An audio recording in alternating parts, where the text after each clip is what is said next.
Hello everyone students, बच्चों आज से हम शुरू करने वाले हैं हमारा एमसीक्यू सीरीज़ और वो भी आपका बिल्कुल सब्जेक्ट वाइज रहेगी एज़ पर दी आपके सिलेबस में जो यूनिट्स दी हैं। आज हम पहले water set management and soil water conservation मतलब जो आपके सिलेबस में यूनिट 4 है स्पेशली एमपीआरईओ, और ये जो क्लास है ना सिर्फ एमपीआरईओ की नहीं है, बाकी आप किसी भी एग्ज़ाम की तैयारी करो और उसमें अगर वाटर सेट है तो उसके लिए ये बहुत ही बेनिफिशियल होने वाली है। तो अभी फ़िलहाल एमपीआरईओ में एग्ज़ाम है तो उसके पॉइंट ऑफ व्यू से उसके सिलेबस के अकॉर्डिंग ये पूरा डिज़ाइन किया हुआ है, जिसमें 4th यूनिट है watershed management and soil water conservation. पूरी 10 यूनिट हम कवर करेंगे जो सिलेबस में है। पहले हम वाटर सेट मैनेजमेंट और सॉइल वाटर कंजर्वेशन इसलिए कर रहे हैं क्योंकि ये टॉपिक जनरली कहीं एक तो उसके नोट्स प्रॉपर मिलते नहीं है, यहाँ से क्वेश्चन एमपीआरईओ में स्पेशली बहुत ज़्यादा पूछे जाते हैं। तो किस टाइप से क्वेश्चंस पूछे जाएंगे, क्या रहेगा क्या नहीं रहेगा, और जो पूरा सिलेबस है उसको पूरा हम एमसीक्यूज़ के फॉर्मेट में रिवाइज करते हुए चलेंगे। ठीक है, तो आपका क्या काम है, आपका यही काम है बच्चा लोग, अच्छे से आप थ्योरी पढ़ के आए होंगे, अच्छे से क्वेश्चंस को करना, लगाना, कमेंट्स बॉक्स में आंसर्स देना। ठीक है, और आप चाहो तो इसको शेयर भी कर सकते हो बाकी बच्चों के साथ। ठीक, तो ये हमारा आज का जो सेशन पहला है, इसी तरीके से बाकी और भी क्लासेस होने वाली है। क्लियर है? चलिए, तो हम 1 बाय 1 बात करेंगे। सबसे पहले यहाँ पर एमसीक्यूज़ की उसकी शुरुआत हम करते हैं। ठीक है, देखो यहाँ पर आज जो है ना काफ़ी बारिश हो रही है और बारिश की वजह से थोड़ा बहुत साउंड आपको पानी का या बारिश के बूंदों का सुनाई दे सकता है, तो इतना एडजस्ट आपको करना पड़ेगा क्योंकि टाइम की कमी है हमारे पास और मुझे लेक्चर रिकॉर्ड करना ज़रूरी है क्योंकि मैंने आपसे प्रॉमिस किया है कि 6 जुलाई रात के 8 बजे आपको हमें ये लेक्चर्स देना है। तो अगर थोड़ा बहुत साउंड आपको बारिश का सुनाई दिए तो आप उसको थोड़ा सा आप अपने लेवल पर एडजस्ट कर लीजिएगा। ठीक है, बाकी हम पूरा अपनी तरफ से पूरा प्रयास करेंगे आपको 100% देने की। चलिए, तो सबसे पहला क्वेश्चन है, मैंने यहाँ क्वेश्चन की नंबरिंग नहीं की है बच्चा, नंबरिंग में साथ साथ करते जाऊँगा, है ना। क्वेश्चन की मैं नंबरिंग जो है साथ ही साथ यहाँ पर करते जाऊँगा आपके लिए। तो नंबरिंग की बात करें तो ये क्वेश्चन नंबर हमारा रहेगा फर्स्ट। ठीक है, ये आपका क्वेश्चन नंबर फर्स्ट है। Question number first, question number first क्या बोल रहा है, removal of uniform thin layer of soil by the action of water is referred as, मतलब जल की क्रिया के द्वारा मिट्टी की एक समान पतली परत का हटना। समझना बात को, ये क्वेश्चन देखो, अभी ये जो स्टार्टिंग के मैं 10-12 क्वेश्चन ले रहा हूँ ना, ये सारे क्वेश्चन RHEO में पूछे हुए हैं। ठीक है, आए हुए क्वेश्चन है 2021-22 वाले में, 2021-22 में जो पेपर हुए हैं REO और RHO में, वो क्वेश्चन भी मैंने यहाँ पर लिए हुए हैं ताकि आपको पता चले कि किस तरीके से क्वेश्चन इस पार्ट से पूछे हुए हैं। तो ये वाला क्वेश्चन शुरू के जो 8-10 क्वेश्चन आपको मिलेंगे सारे पूछे हुए मिलेंगे, और बाकी जो क्वेश्चन भी लिए हैं कहीं ना कहीं एग्जामों में आए हुए क्वेश्चन ही मैंने लिए हैं। क्लियर है? तो ये क्लियरली समझ लेना, चाहो तो आप पेपर उठा के देखना, ये क्वेश्चंस आपको मिलेंगे। ठीक, चलिए, तो ये सारे क्वेश्चन जो है कहीं ना कहीं एग्जाम में आए हुए क्वेश्चंस मैंने उठाए हैं।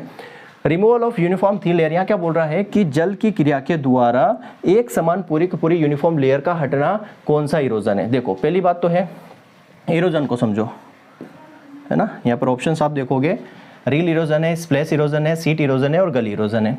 अब थोड़ा सा आप इरोजन को समझ लेते हैं, है ना। इरोजन होता क्या है, सोइल इरोजन। मैं पूरा आपको क्या है थ्योरी रिवाइज करवाऊंगा, इसलिए हम पूरा सिस्टमेटिक वे में, आप अपने हिसाब से कमेंट बॉक्स में आंसर देते जाना कि सर इसका आंसर ये है, मैं देखते रहूँगा बाद में। ठीक है, तो सोइल इरोजन का मतलब होता है detachment of soil particle from one place to another place through the wind and water. मतलब क्या हुआ, मान लो यहाँ पर ये सोइल के पार्टिकल्स हैं। ठीक है, सोइल के पार्टिकल से, तो चाहे हवा हुई या कोई भी हुआ, है ना, हवा हुई या पानी हुआ, जैसे मान लो ये पानी आया, ये पानी की बूंद यहाँ गिरेगी तो ये पार्टिकल यहाँ से चटक जाएंगे।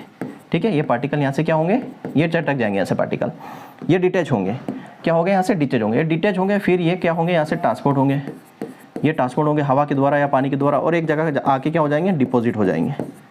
ठीक है, मतलब one place to another place, एक प्लेस से दूसरी प्लेस पर जाना किसके द्वारा, बाई विंड एंड वाटर, हवा और पानी के द्वारा।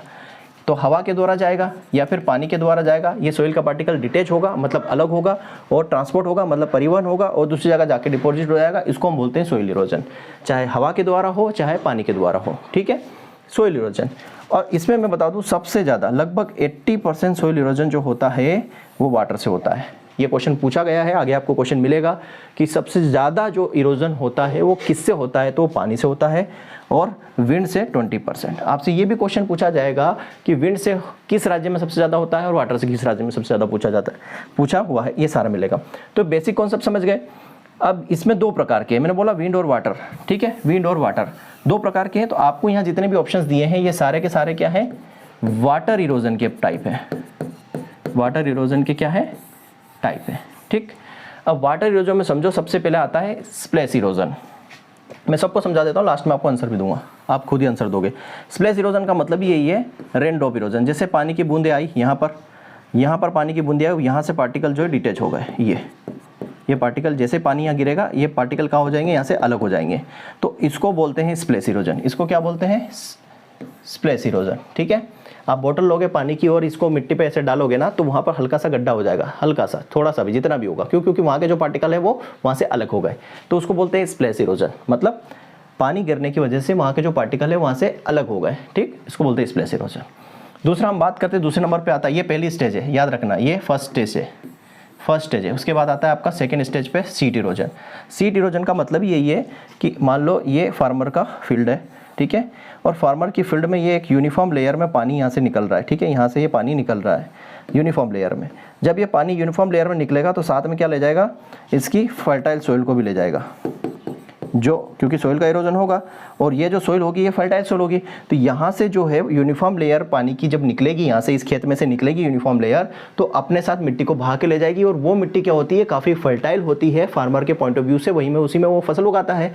तो यहाँ पर यही पूछा गया है कि एक समान लेयर, क्या रहा, एक समान पतली परत को, है ना, यूनिफॉर्म थिन लेयर को अगर पानी बहाकर ले जा रहा है तो इस इरोजन को क्या बोलेंगे। तो बच्चा आपका आंसर क्या हो जाएगा, अब आप खुद ही आंसर दे पा रहे हो, इसका क्या हो जाएगा, इसका आंसर हो जाएगा सीट इरोजन। समझ में आ गई बात। सीट इरोजन क्यों हो जाएगा, क्योंकि जब फार्मर के फील्ड में से एक यूनिफॉर्म लेयर निकलेगी पानी की, तो वो अपने साथ क्या ले जाएगी, मिट्टी बहा कर ले जाएगी। और जब मिट्टी बहा कर ले जाएगी तो वो जो सोइल होती है वो फर्टाइल होती है, उर्वर सोइल होती है, ठीक है, उपजाऊ सोइल होती है, जिसकी वजह से फार्मर को नुकसान होगा। और ये जो ऐसा इरोजन है ये अननोटिसेबल है, ठीक है, अननोटिसेबल,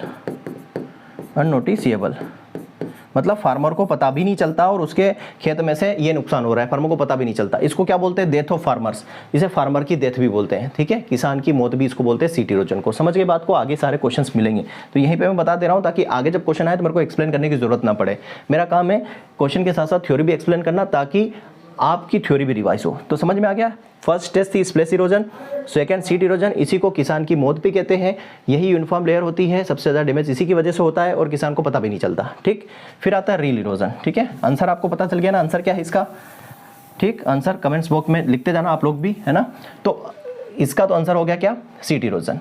अब रील इरोजन समझ लो, ये थर्ड स्टेज है। थर्ड स्टेज क्या है कि जब पानी बहकर आता है ना, आपने देखा होगा जब पानी बहकर आता है, तो जब पानी बहकर आता है फील्ड के अंदर, जब पानी बह के निकल जाता है तो इस तरीके से क्या बन जाते हैं, उसमें चैनल्स बन जाते हैं। क्या बन जाते हैं, इस तरीके से हल्के फुल्के चैनल्स आपको दिखने लगेंगे, उसमें दरारें दिखने लगती है ऐसी, है ना, ऐसी।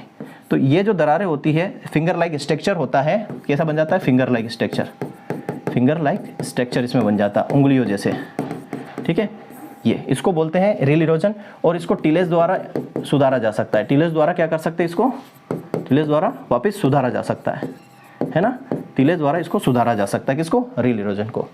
ठीक, गली की बात करते हैं तो रील का एडवांस वर्जन, ठीक है, रील का एडवांसमेंट बोल सकते हैं। रील का ये एडवांस फॉर्म होता है, कौन सा, गली इरोजन। बड़ी बड़ी गलियां बन जाएगी, इसमें बड़ी बड़ी नालियां बन जाएगी इसके अंदर, है ना, कटा हो के बड़ी बड़ी नालियां बन जाएगी। और इसको हम टिलेज के द्वारा इंप्रूव नहीं कर सकते, टिलेज द्वारा सुधार नहीं कर सकते इसमें। ठीक है, सुधार नहीं कर सकते। ट्रैक्टर लेके जाओगे तो ट्रैक्टर ही नाली के अंदर गिर जाएगा।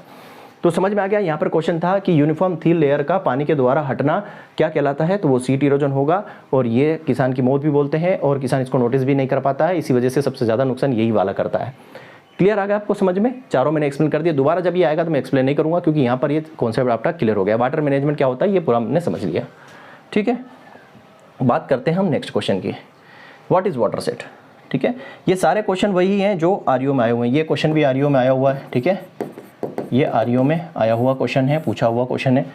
वाटर सेट क्या है, मैंने पढ़ा है वाटर सेट क्या होता है। वाटर सेट क्या होता है, एक ऐसा एरिया होता है जहाँ पर जो ड्रेन वाटर होता है, मतलब जो बारिश का पानी बहकर आता है, ठीक, बहकर आता है और वो बारिश का पानी एक कॉमन पॉइंट से नदी नाले या झरने में जाता है। क्लियर है, मतलब क्या है कि ये वो एरिया है, मान लो, ठीक है, ये वो एरिया है, ठीक, ये वो एरिया है जहाँ से क्या होता है, पानी बहकर आएगा। ठीक है, मान लो ये इधर से, यहाँ से, यहाँ से, यहाँ से ये पानी बहकर आएगा। ठीक, यहाँ पे आकर मिलेगा, ये हेड वाटर हो जाएगा यहाँ से ना, मेन वाटर ये आएगा और यह पानी पूरा इकट्ठा हो जाएगा। ठीक, इकट्ठा होने के बाद एक कॉमन पॉइंट से एक कॉमन पॉइंट पे ये क्या होगा, इस कॉमन पॉइंट पे, इस कॉमन पॉइंट से ये कहाँ चला जाएगा, इस कॉमन पॉइंट से आ जाएगा ये तो रिवर के अंदर या ओशियन के अंदर, समुद्र के अंदर, महासागर के अंदर या सी के अंदर, जो भी आप बोलो, या लेक या झील के अंदर। तो इसको बोलते हैं वाटर सेट, कि जो बारिश का पानी है, ड्रेन वाटर है, वो इकट्ठा होके एक जगह इकट्ठा होता है। इकट्ठा होने के बाद एक कॉमन पॉइंट से नदी, नाले और तालाब में, या बोल सकते हो झील के अंदर चला जाता है। तो ऑप्शन देखो वाटर सेट क्या है, ए वाटर बॉडी, एक जल निकाय है, नहीं वाटर बॉडी नहीं है। दूसरा आप देखोगे area of land that drain into the common point, मतलब वो भूमि का वो क्षेत्र जो सामान्य बिंदु से नदी नाले वगैरह में बहता है। ठीक, तो वही हो गया ना, ये सभी जगह से पानी आ रहा, एक जगह इकट्ठा हो रहा और एक बिंदु से, एक सामान्य बिंदु से नदी नाले में जा रहा है। तो आंसर क्या हो जाएगा, यही वाला। ठीक, ये क्वेश्चन पूछा हुआ है आरईओ के अंदर। ठीक, वाटर पार्क नहीं हो सकता, वाटर पार्क में जब आप जाते हो, है ना, निब्बा निब्बी एक साथ जाते हैं घूमने वाटर पार्क में मस्ती करने, ये वाटर पार्क वो वाला है। प्लेस टू स्टोर वाटर, वो जगह जहाँ पर पानी स्टोर करते हैं, तो वो क्या हो गया, वो तो वाटर हार्वेस्टिंग हो गई। ठीक है, ये सेकंड क्वेश्चन। चलिए ये बात करते हैं, क्वेश्चन नंबर 3 है ना, मैं नंबरिंग नहीं कर रहा हूँ, आप नंबरिंग अपने हिसाब से कर लेना, हो सकता है 40-50 क्वेश्चन होंगे सारे। ये क्वेश्चन नंबर 3 है। ठीक, the main component of water shade management, water shade management के मेन कंपोनेंट, मेन घटक क्या है, ये पूछा है, क्या मेन घटक है। अब ये क्वेश्चन भी पूछा हुआ है आरईओ के अंदर। ठीक है, ये क्वेश्चन भी आरईओ के अंदर पूछा हुआ है। अब इस क्वेश्चन को अगर नहीं भी पता है तो आप अपने कॉमन सेंस से इस क्वेश्चन का आंसर दे सकते हो। ठीक है, इस कॉमन सेंस से आप अपने इस क्वेश्चन का आंसर दे सकते हो। कैसे दे सकते हो, ठीक है, सब चीज़ क्लियरली विजिबल है ना आपको। आप आंसर जो है कमेंट बॉक्स में देते जाना। ठीक है, ये लेक्चर प्रीमियर है, लाइव नहीं है, लाइव में नहीं कर सकता क्योंकि मेरे पास इतनी फैसिलिटीज़ नहीं है। तो आप अपने अकॉर्डिंग जो कमेंट में अपने आंसर डाल सकते हो। और क्वेश्चंस कैसे लगे, क्वेश्चन सारा इस लेक्चर में आपको मजा आया कि नहीं, पढ़ने मजा आया कि नहीं, और क्वेश्चंस का लेवल क्या है, क्या चीज़ सारी है, क्वेश्चन एग्जाम में इनसे आ सकते हैं, नहीं भी आएंगे तो जो मैं साथ में आपको कॉन्सेप्ट एक्सप्लेन कर रहा हूँ वहाँ से क्वेश्चन आ सकते हैं। ठीक है, आपके जितने भी डाउट हो सकते हैं ना किसी चीज़ को लेकर, वो सारे इस लेक्चर में क्लियर होने वाले हैं। तो मेन कंपोनेंट वाटर सेट की क्या है, ये क्वेश्चन आप कॉमन सेंस से भी कर सकते हो। कैसे कर सकते हो, समझना बात को, कैसे कर सकते हो। देखो कंपोनेंट क्या हो सकते हैं, पॉपुलेशन, क्या हम वाटर सेट में पॉपुलेशन का मैनेजमेंट करते हैं, नहीं। हम क्यों पॉपुलेशन, मतलब वाटर सेट में पॉपुलेशन का मैनेजमेंट क्यों होगा, भाई आप 4 बच्चे पैदा करो, 10 बच्चा के रहो, उस वाटर सेट को कोई लेना देना नहीं। हाउस मैनेजमेंट, क्या इसमें हाउस का मैनेजमेंट, घर का मैनेजमेंट होगा, भाई आपके 4 सदस्य, आपको कितना खर्च लग रहा है, कितना राशन लग रहा है, कितना पानी लग रहा है, इससे कोई लेना देना नहीं वाटर सेट को। हाँ, बायोगैस मैनेजमेंट, बायोगैस मैनेजमेंट भी नहीं करते हैं। ठीक है, बायोगैस से कोई लेना देना नहीं है क्योंकि कोई पशुपालन तो कर नहीं रहे, गोबर इकट्ठा होगा और आप वहाँ पर बायोगैस मैनेजमेंट करोगे। दूसरा आप देखो, थर्ड वाला ऑप्शन देखो, पानी का मैनेजमेंट करते हैं, पॉपुलेशन का नहीं करते हैं, लैंड का मैनेजमेंट करते हैं, है ना। लैंड मैनेजमेंट करेंगे, क्यों करेंगे लैंड मैनेजमेंट, भाई जहाँ पर पानी की व्यवस्था नहीं है, जहाँ पर जो भूमि है, जो जैसे हम कंटूर फार्मिंग करेंगे, ग्रेडेड बंटिंग करेंगे, मतलब लैंड मैनेजमेंट कर रहे हैं, पानी भी मैनेज कर रहे हैं। क्यों, क्योंकि जो पानी बह के वेस्ट हो रहा है उसको कहीं ना कहीं ड्रिंकिंग वाटर में या इरिगेशन में या एनिमल को यूज करवा रहे हैं। तो ये ऑप्शन भी नहीं आएगा क्योंकि यहाँ पे भी पॉपुलेशन दिया है। यहाँ पे देखो लैंड तो हो सकता है, वाटर हो सकता है, लेकिन हाउस मैनेजमेंट नहीं हो सकता। तो एकमात्र ऑप्शन आपको दिख रहा है जहाँ पर वाटर मैनेजमेंट भी करते हैं, लैंड मैनेजमेंट भी करते हैं और बायोमास मैनेजमेंट भी करते हैं। ठीक है, बायोमास मैनेजमेंट भी करते हैं। तो एकमात्र ऑप्शन आपको मिल रहा है, तो आपका जो करेक्ट आंसर है वो क्या हो जाएगा, बी हो जाएगा। ठीक, ये आपको ऑब्जेक्टिव वाले सेक्शन में मिल जाएगा, जो हमने क्लास ली थी उसमें, वहाँ पर देख लेना। और नहीं भी मिले तो ये कॉमन सेंस से क्वेश्चन हो सकता है, ये क्वेश्चन पूछा हुआ है। क्लियर है, चलिए नेक्स्ट क्वेश्चन पे चलते हैं, क्वेश्चन नंबर 4। ये क्वेश्चन काफ़ी इंटरेस्टिंग है और ये क्वेश्चन का आंसर काफ़ी बच्चे गलत लगा के आ सकते हैं और बहुत गलत लगा के आए भी होंगे एग्जाम में। ये क्वेश्चन किसका है, ये भी क्वेश्चन आरईओ का पूछा हुआ क्वेश्चन है बच्चा।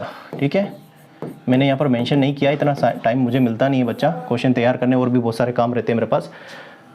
फिर भी मैं आपको सारी क्लासेस अवेलेबल करवा रहा हूँ और क्वेश्चन बिल्कुल ढूंढ के एक बेहतरीन क्वेश्चन लेके आया हूँ। तो catchment is a method of, इस क्वेश्चन का आंसर जो है ना मैक्सिमम बच्चे एग्जाम में गलत करके आए होंगे, ये मेरा दावा है। और अगर ये क्वेश्चन रिपीट होता है तो अब भी बहुत सारे बच्चे गलत करके आएंगे जो शायद अपनी क्लास नहीं देख रहे होंगे। क्यों, कैचमेंट का नाम सुनते ही आपको उनको क्या दिखता है, वाटर शेड दिखता है ना, क्या दिखता है, ये वाला ऑप्शन दिखता है। ठीक है, लेकिन वाटर शेड इसका ऑप्शन नहीं है। वाटर शेड को हम क्या बोलते हैं, वाटर शेड को हम कैचमेंट बोलते हैं। क्या बोलते हैं, कैचमेंट एरिया बोलते हैं। इसको कैचमेंट एरिया भी बोला जाता है और ड्रेनेज एरिया भी बोला जाता है या ड्रेनेज बेसिन भी बोला जाता है।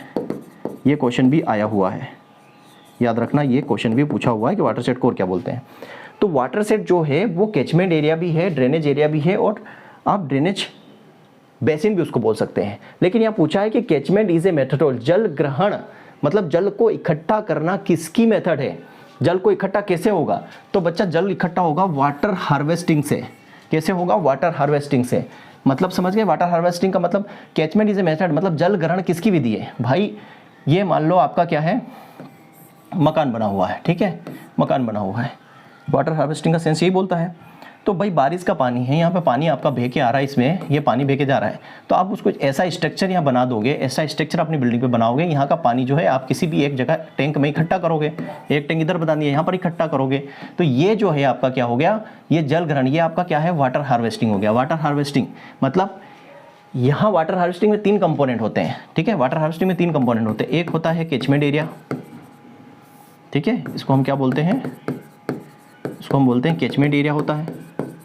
फिर स्टोरेज बॉडी होती है और कमांड एरिया होता है, ठीक है, कमांड एरिया होता है, ठीक। रेन वाटर को, बारिश के पानी को एक जगह इकट्ठा करना, कलेक्ट करना, वाटर हार्वेस्टिंग कहलाता है। क्लियर? सब कुछ पढ़ाया मैंने। 3 विधि होती है इसमें, वाटर कैचमेंट एरिया होता है, स्टोरेज बॉडी होती है और कमांड एरिया होता है। कैचमेंट एरिया मतलब कि जहाँ से पानी ड्रेन होकर आएगा, ठीक है, मान लो ये कैचमेंट एरिया, यहाँ से पानी इकट्ठा होकर आ रहा है ये। स्टोरेज बॉडी मतलब यहाँ पर पानी इकट्ठा होगा, ये पानी इकट्ठा हो गया, ठीक है, वो एरिया जहाँ से पानी आ रहा है वो कैचमेंट है, एरिया है, ठीक।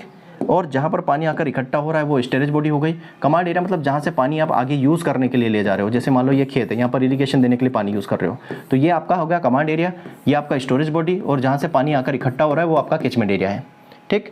तो कैचमेंट एरिया को आप बोल सकते हो वाटर सेट, लेकिन अगर पूछे कि कैचमेंट इज ए मेथड हो तो वाटर हार्वेस्टिंग होगी। और ये क्वेश्चन आरईओ में पूछा हुआ है, और आरईओ में मतलब व्यापक ने आंसर क्या लिया है, वाटर हार्वेस्टिंग लिया है, और वाटर हार्वेस्टिंग ही इसका आंसर है, ठीक है। ज़्यादातर बच्चे वाटर सेट लगा के आए हैं क्योंकि उनको पता है कि वाटर सेट को कैचमेंट एरिया बोलते हैं, लेकिन यहाँ पर बात नहीं हो रही है, इस कैचमेंट एरिया को वाटर सेट बोल सकते हैं, लेकिन वाटर सेट जो है, कैचमेंट जो है वो मेथड किसकी है, जल ग्रहण किसकी विधि है, तो वाटर हार्वेस्टिंग की। वाटर हार्वेस्टिंग में ही हम क्या करते हैं, जल को संचय करते हैं, जल को कलेक्ट करते हैं, ठीक है। ये मैंने पढ़ाया था, 3 एरिया होती हैं, और मैंने ये भी बताया था आपको कि वाटर सेट के लिए कितना पॉन्ड अगर बनाना है, आपको एक तालाब बनाना है तो 250 से कितना लगता है, 250 से 300 मीटर क्यूब एरिया चाहिए, ठीक है। ये चीज़ मैंने बताई थी। क्लियर है यहाँ से क्वेश्चंस? तो यहाँ पर आपको गलत नहीं करना है, वाटर सेट पर नहीं जाना है, आपको वाटर हार्वेस्टिंग आंसर लगाना है। यहाँ पर कैचमेंट इज ए मेथड पूछी है, विधि पूछी है, ठीक। तो ये यहाँ पर आपका कॉन्सेप्ट क्लियर होता है, ठीक है। चलिए आगे बढ़ते हैं। क्वेश्चन नंबर 5 में भी है ना, काउंटिंग आप करते जाना कितने क्वेश्चन हो गए। Question number 5, area under the micro water set, micro water set के अंदर कितना एरिया है, ठीक है। ये क्वेश्चन भी आरईओ में पूछा हुआ है। जितने भी मैंने बोला ना स्टार्टिंग के जितने भी क्वेश्चन है वो सारे मैंने पेपर से ही लिए हैं, ताकि आपको लेवल पता चले कि वाटर सेट और सॉइल वाटर कंजर्वेशन से कैसे क्वेश्चन आते हैं। तो माइक्रो वाटर सेट के तहत कितना क्षेत्र आता है, ठीक है। तो माइक्रो वाटर सेट के समय आपको पता है, माइक्रो वाटर सेट के अंदर जो एरिया आता है वो आता है 100 से 1000, 100 से 1000 जो है वो माइक्रो के अंदर आता है। ये मिनी हो गया, ये माइक्रो हो गया, ये मिली हो गया, ये मिली, ये आपका क्या है, मिली है, ये आपका माइक्रो है, ये मिली है, और ये मैक्रो है, ठीक। सब मैक्रो और मैक्रो, ठीक है। ये आपका क्या है, मिनी एरिया, ठीक। ये आपका माइक्रो, ये आपका हो गया मिली, ये आपका सब माइक्रो, और 50,000 से ज़्यादा होता तो वो क्या हो जाता, 50 हेक्टेयर से ज़्यादा होता तो वो हो जाता माइक्रो, नहीं मैक्रो, ये हो जाता मैक्रो, ठीक। ये एक प्रकार है। मैंने पहले भी बोला था कि एज पर दी डाटा किस प्रकार से दिए हैं उस प्रकार से आंसर करना। मैं आपको यहाँ पर थोड़ा सा और डिटेल में ले जाता हूँ, ठीक है, थोड़ा सा और डिटेल में आपको यहाँ पर ले जाता हूँ, ठीक है, थोड़ा सा डिटेल में आपको यहाँ पर मैं ले जाता हूँ। 1 मिनट, ठीक है, थोड़ा सा हम डिटेल में चलेंगे यहाँ पर। ओके, चलिए थोड़ा सा डिटेल में चलेंगे। मैंने आपको यहाँ पर पढ़ाया भी था, ठीक है, समझना चीज़ों को। ये यहाँ पर एक करेक्शन भी आपको करवाना है, वो भी ध्यान में रखना। मैंने बताया था, देखो ये मैक्रो 50,000 से ज़्यादा हो तो वो मैक्रो हो जाएगा, सब मैक्रो 10,000 से 50,000, मिली होगा तो 1,000 से 10,000, माइक्रो होगा तो 100 से 1,000। अभी क्वेश्चन में क्या पूछा, माइक्रो पूछा हुआ है तो ये इसकी ये है, और मिनी होगा तो 1,000 से 10,000। इस प्रकार से डाटा दिया जाए तो इस प्रकार से आपको हल करना है। ये मैंने पढ़ाया था, तब भी बताया था। अगर ऐसा दे दे कि स्मॉल, मीडियम और लार्ज का पूछ ले तो इस प्रकार से डाटा आपको मिलेंगे, ठीक। उसके बाद फिर मैंने बताया था कि किलोमीटर स्क्वायर में आपको डाटा मिल जाए, ठीक है, क्लियरली विजिबल है कि नहीं है, ठीक है। अगर आपको किलोमीटर स्क्वायर में डाटा मिल जाए तो माइक्रो वाटर सेट का ये रहेगा डाटा, सब माइक्रो वाटर सेट, सब बेसिन और बेसिन, क्लियर। चलिए, अगर आपको ये वाला डाटा मिल जाए, ये वाला क्वेश्चन भी पूछा हुआ है आरईओ में शायद, है ना, ये भी पूछा हुआ है आरईओ आरएचओ में सेकंड वाले पेपर में, इस प्रकार का डाटा रहे तो यहाँ पर एक करेक्शन है उसको कर लेना। क्लियर है, यहाँ पर एक करेक्शन है उसको कर लेना। करेक्शन क्या है वो मैं बता देता हूँ, ठीक है, करेक्शन क्या है वो बता देता हूँ। ये मिनी हटा देना यहाँ से, ये मिली नहीं है, ये मिनी है, ठीक है, इसलिए इसको करेक्शन में करवा रहा हूँ। यहाँ पे क्या है, मिनी है, मिनी वाटरशेड है, ठीक। और यही क्वेश्चन आया था, इसको सुधार लेना। जिस बच्चों ने नोट्स अगर प्रिंट आउट लिया है तो उसको सुधार लेना, और नहीं लिया है तो मैं इसकी पीडीएफ आज आपको वापस से सुधार कर दे दूंगा। यहाँ पर येलो कलर से ये हाईलाइट रहेगा, ठीक है। तो यहाँ पे अगर मान लो ऐसे डाटा होते तो मिनी का आंसर क्या होता, 20 से 200। क्लियर है, अगर मान लो ऐसे डाटा होते तो मिनी का आंसर क्या होता, 20 से 200। और डाटा वहाँ पर कैसे थे, वैसे थे, इसलिए आंसर वो लिया गया है। समझ गए आप बात को, ठीक है, समझ गए बात को। चलिए, ठीक है,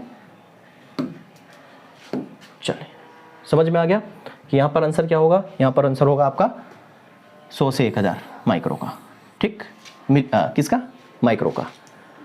देखो ये किसका है, मिनी का, लेकिन अगर डाटा 40 से 200 होता तो ये भी मिनी का है, ठीक है, 40 से 200 होता तो भी मिनी का है। तो डाटा को अच्छे से समझना, सबको कंपेयर करके देख लेना डाटा किस प्रकार से एग्जाम में पूछा है, उस हिसाब से आपको लगाना। मैंने सारी टेबल आपके नोट्स में दी हुई है, ठीक है, कंफ्यूज बिल्कुल भी नहीं होना है। लिखिए, नेक्स्ट क्वेश्चन है आपका क्वेश्चन नंबर 6, ठीक है, ये है क्वेश्चन नंबर 6। साथ में पूरा थ्योरी भी हमारी चलती जा रही है, पूरा थ्योरी इसलिए साथ में रखा हूँ कि आपकी थ्योरी जो है आपकी साथ ही साथ रिवाइज हो जाए, ठीक है। कुछ डिस्टर्बेंस थोड़ा बहुत आपको लग रहा है तो एडजस्ट करना, है ना। मैंने पहले ही बताया आपको, जहाँ मेरा स्टूडियो ऐसी जगह आप सोच भी नहीं सकते हो। पास में जो है केटल शेड है ना, पास में केटल शेड है। अभी जब मैं लेक्चर रिकॉर्ड कर रहा हूँ, मेरी मम्मा जो है मिल्किंग कर रही है, दूध निकाल रही है गाय भैंसों का, तो आप उसको समझ सकते हो थोड़ा सा, है ना। यही सारी चीज़ें हैं, बारिश भी भयंकर हो रही है, पास में केटल शेड है, मम्मा दूध निकाल रही है, मैं यहाँ पे पढ़ा रहा हूँ। तो सोचो कि मैं किस परिस्थिति में सब कुछ यहाँ पर मैनेज कर रहा हूँ, है ना। तो आप लोग भी थोड़ा सा सपोर्ट कीजिए, और थोड़ा सा अगर थोड़ा बहुत साउंड आपको सुनाई दे गाय भैंसों का या कोई पानी का या बच्चों का, तो एडजस्ट कर लिया करो यार बच्चा, है ना। अभी इतने बड़े नहीं हुए हैं, जिस दिन बड़े हो जाएंगे थोड़ा बहुत अगर बच्चों का सपोर्ट रहा तो साउंड प्रूफ स्टूडियो बनवा लेंगे यार, ठीक है। Next question, the other name of water set. Water set का दूसरा नाम क्या है। पहला ऑप्शन रेन दिया है, सेकंड दिया ड्रेनेज बेसिन, तीसरा दिया है बोथ ऑफ और नन ऑफ दिस। अब मैं पहले ही बता चुका हूँ आपको पहले क्वेश्चन के अंदर ही कि वाटर शेड को और क्या बोलते हैं। वाटर शेड को आपको क्या बोला जाता है, इसको बोला जाता है ड्रेनेज बेसिन, है ना, ऑप्शन है, ठीक है, ड्रेनेज बेसिन इसको बोलते हैं। आंसर आपका क्या हो जाएगा, ये ड्रेनेज बेसिन। इसको क्या बोलते हैं, कैचमेंट एरिया भी बोलते हैं, कैचमेंट एरिया भी बोलते हैं, ठीक है, और ड्रेनेज एरिया भी बोल सकते हो, ठीक। ये हम पढ़ चुके हैं, पूरा थ्योरी साथ में हमारा चलता जाएगा, कहीं कुछ दिक्कत नहीं आने वाली है, ठीक है। क्वेश्चन नंबर 7 है आपका, ये क्वेश्चन नंबर 7, ये भी आरईओ में पूछा हुआ क्वेश्चन है, और ये इस क्वेश्चन का आंसर भी काफ़ी बच्चों ने गलत लगाया होगा, ठीक है, क्योंकि ये जनरली बहुत कम लोग पढ़ा पाते हैं इस वाटर शेड को, है ना। और काफ़ी ज़्यादा मुझे भी मेहनत लगी एक एक चीज़ को निकालने में, सर्च करने में, नोट्स बनाने में, डाटा निकालने में, नेट से सर्च करने में, तब इतना अच्छा कंटेंट मैं आपको दे पाता हूँ।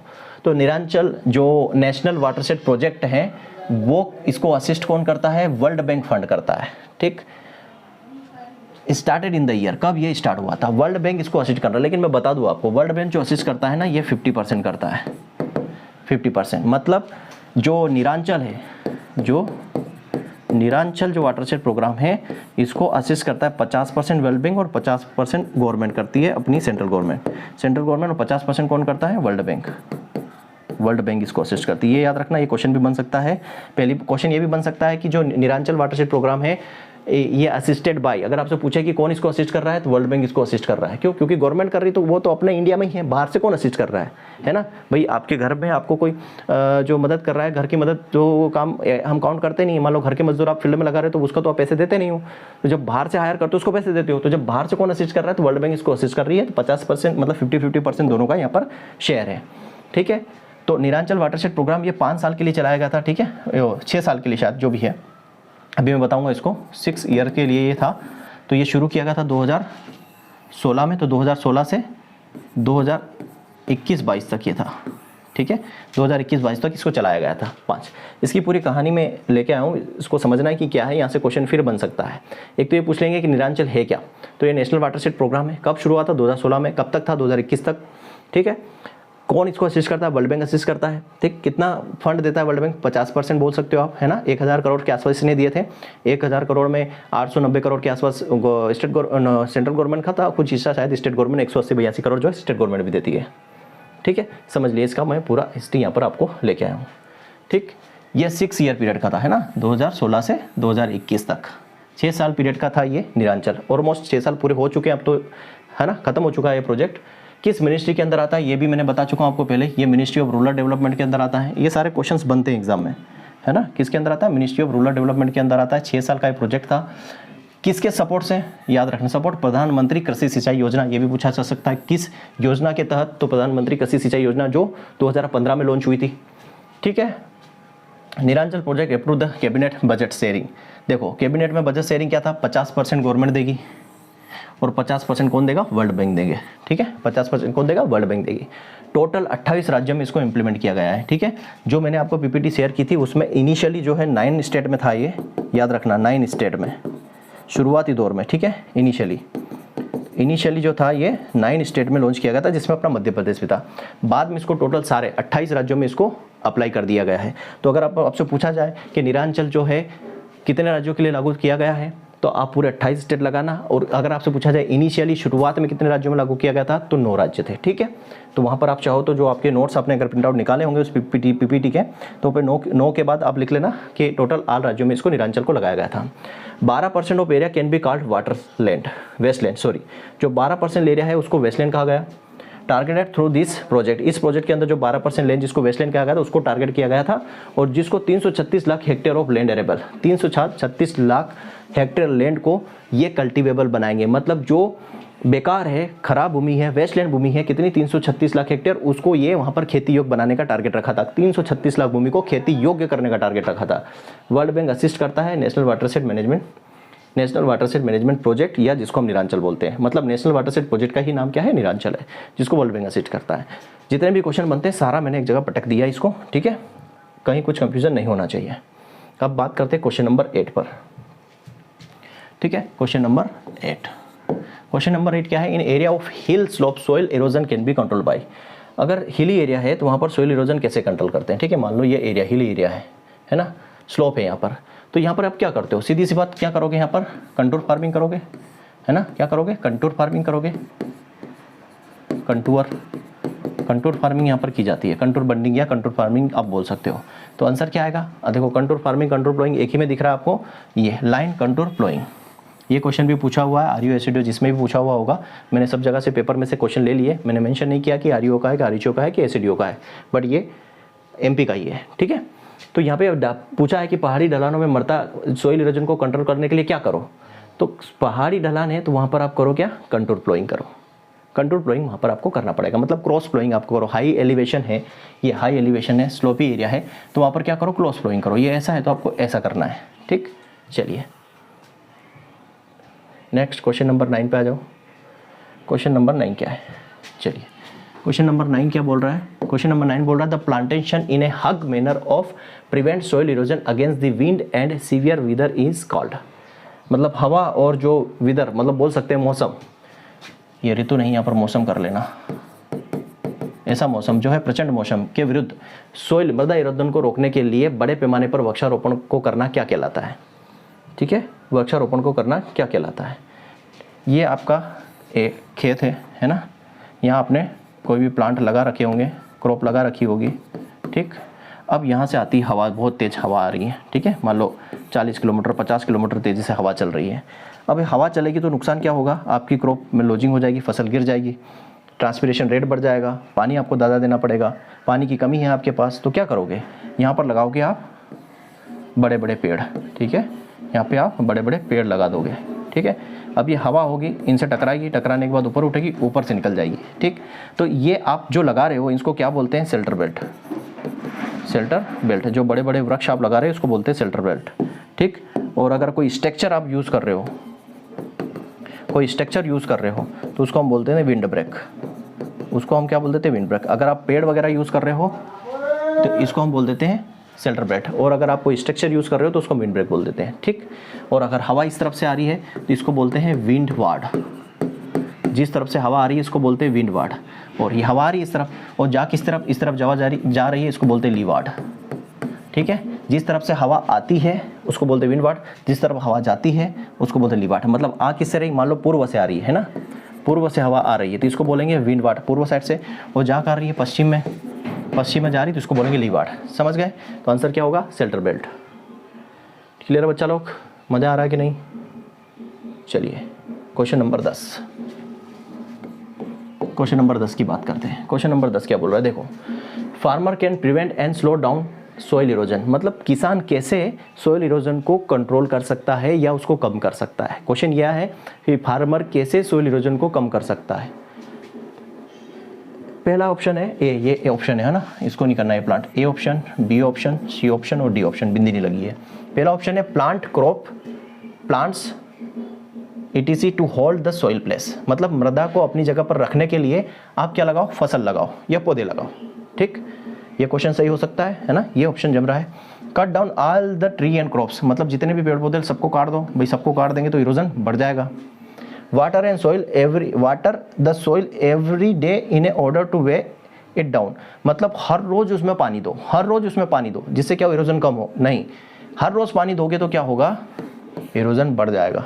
ठीक है, फिर cover their crop with trap, मतलब क्या करो, जाल से कवर को या ट्रैप से कवर को ढक दो। किससे, कवर देयर क्रॉप को, आपने जैसे क्रॉप लगा रखी है तो इस क्रॉप को ढक दो।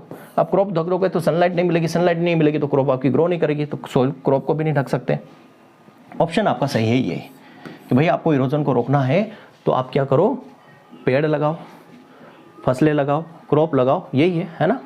भाई आपकी क्रॉप है और आपको लग रहा है कि साइड से जो है मिट्टी कटती है, एक नाला है वहाँ से मिट्टी कटती हुई जाती है, तो वहाँ पर आप अरहर लगा सकते हो, ऐसी क्रॉप लगा सकते हो, ग्रासेस लगा सकते हो जो सोइल को कंट्रोल करती है, इरोजन को कंट्रोल करती है। क्लियर है? तो इसका आंसर भी आप बिना पढ़े भी दे सकते थे कि इसका आंसर क्या होने वाला है। ठीक, ऐसी क्रॉप लगाना जो सोइल को अपनी जगह बना के रखे, ऐसे पकड़ के रखे, ऐसी क्रॉप लगाओ जो जिसकी जड़ें जो है सोइल को एकदम बांध के रखे। ठीक है, चलिए क्वेश्चन नंबर 11 पे आते हैं। क्वेश्चन नंबर 11 पे आते हैं। पूरा जो वाटरशेड का जितना भी मैंने थ्योरी पढ़ाया ना वो सारा रिवाइज होने वाला है इस लेक्चर के थ्रू, और जो सोइल वाटर कंजर्वेशन भी पढ़ा है वो भी सारा रिवाइज होने वाला है। ठीक, अगर आप ये क्वेश्चन पढ़ने के बाद अगर वापस आप जाते हो, थ्योरी पढ़ते हो, वो जो मैंने लेक्चर लिया है या नोट्स पढ़ते हो, तो आपको लगेगा कि सारा मैंने यहाँ पे इस लेक्चर में फिर से पढ़ा दिया है। Displacement of upper layer of soil from one place to another place is a form of soil degradation is called. मैंने स्टार्टिंग में ही बता दिया था सोइल इरोजन की डेफिनेशन क्या होती है ना। ये सोइल इरोजन की डेफिनेशन ही पूछी हुई है कि सोइल इरोजन क्या है। मैंने बोला है कि डिस्प्लेसमेंट मतलब यहाँ पर सोइल है, इसके पार्टिकल यहाँ से निकले, ट्रांसपोर्टेशन हुआ और दूसरी जगह जाकर डिपॉजिट हो गए, वही पूछा है। क्या होगा आंसर, सोइल इरोजन। ठीक, सोइल इरोजन। क्वेश्चन नंबर 11 के बाद आ जाओ क्वेश्चन नंबर 12। ठीक है, ये बहुत इंपॉर्टेंट क्वेश्चन है, ये भी पूछा हुआ है ना। ये आरओ में तो नहीं पूछा हुआ, लेकिन किसी न किसी और एग्जामों में ये पूछा हुआ क्वेश्चन है। ठीक है, तो इसको हमें अच्छे से करना है, क्लियरली विजिबल सारी चीज़ें आपको। चलिए, तो यहाँ पर आपको क्या पूछा गया है क्वेश्चंस में, यहाँ पर आपसे पूछा गया है the universal soil loss equation to predict erosion was given by, कि जो यूनिवर्सल सोइल लॉज इक्वेशन है जो सोइल लॉज को क्या करती है, इरोजन को प्रिडिक्ट करती है, मतलब जो मृदा क्षरण है उसको पूर्वानुमान लगाती है या प्रिडिक्ट करती है, वो soil loss equation, universal soil loss equation किसने दी है। तो जो सोइल लॉज इक्वेशन है ना बच्चा, वो दी है किसने, ये दी है विस्मियर एवं स्मिथ ने। ठीक है, आंसर क्या है, विस्मियर एंड स्मिथ ने। तो इसका जो एम्पिरिकल फार्मूला है वो दिया है USDA, United state department of agriculture. इसका फार्मूला क्या है, इसका लिखो, ये आपसे क्वेश्चन यहाँ से भी बनता है। आपका फार्मूला बनेगा A equal to annual loss equal to R into K into L into S into C into P। ठीक है, RKLSCP दिख रहा है आपको, RKLSCP। ठीक, फिर से लिख देता हूँ, या लिखो A equal to R into K into RKLSCP, ये इसकी इक्वेशन है। और यहाँ से अक्सर जो क्वेश्चन पूछा गया है ना वो इसका पूछा गया कि यूनिवर्सल सोइल लॉज इक्वेशन में की का मतलब क्या है, के का मतलब क्या है। तो मैं सबका ही मतलब बता देता हूँ आपको। ए मतलब होगा यहाँ पर annual loss of soil, annual loss of soil,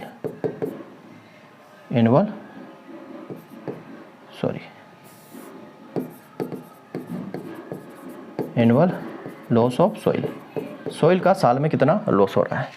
ये आ जाएगा आर, मतलब यहाँ पे आ जाएगा रेनफॉल फैक्टर।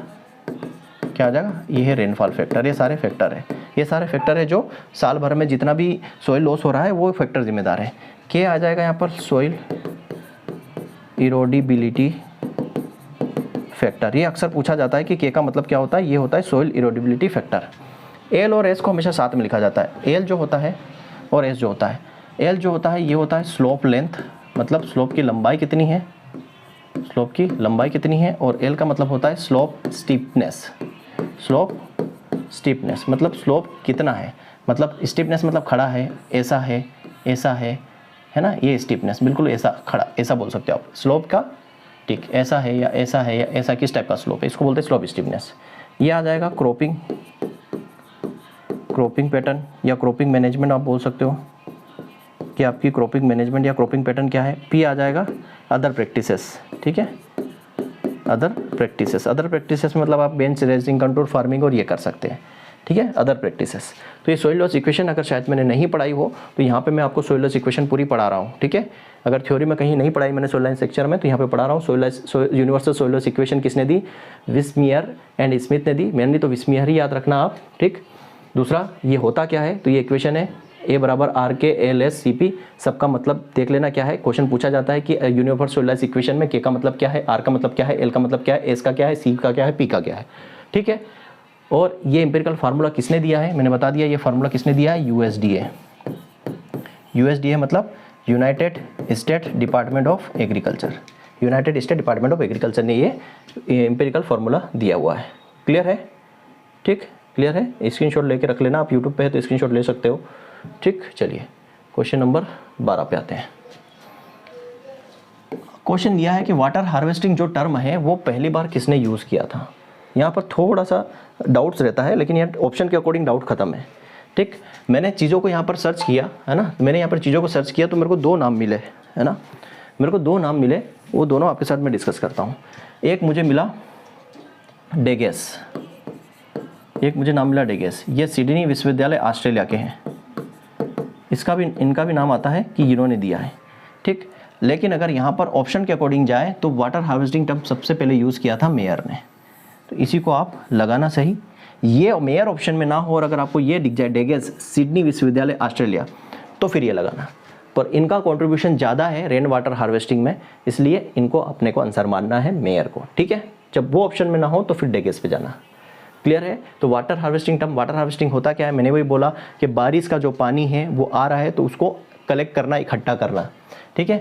तीन विधि वो भी बता चुका हूँ, दो टाइप से इसको इकट्ठा करते हैं। दो टाइप क्या है, एक तो इसको करते हैं surface rain water harvesting, surface rain water harvesting.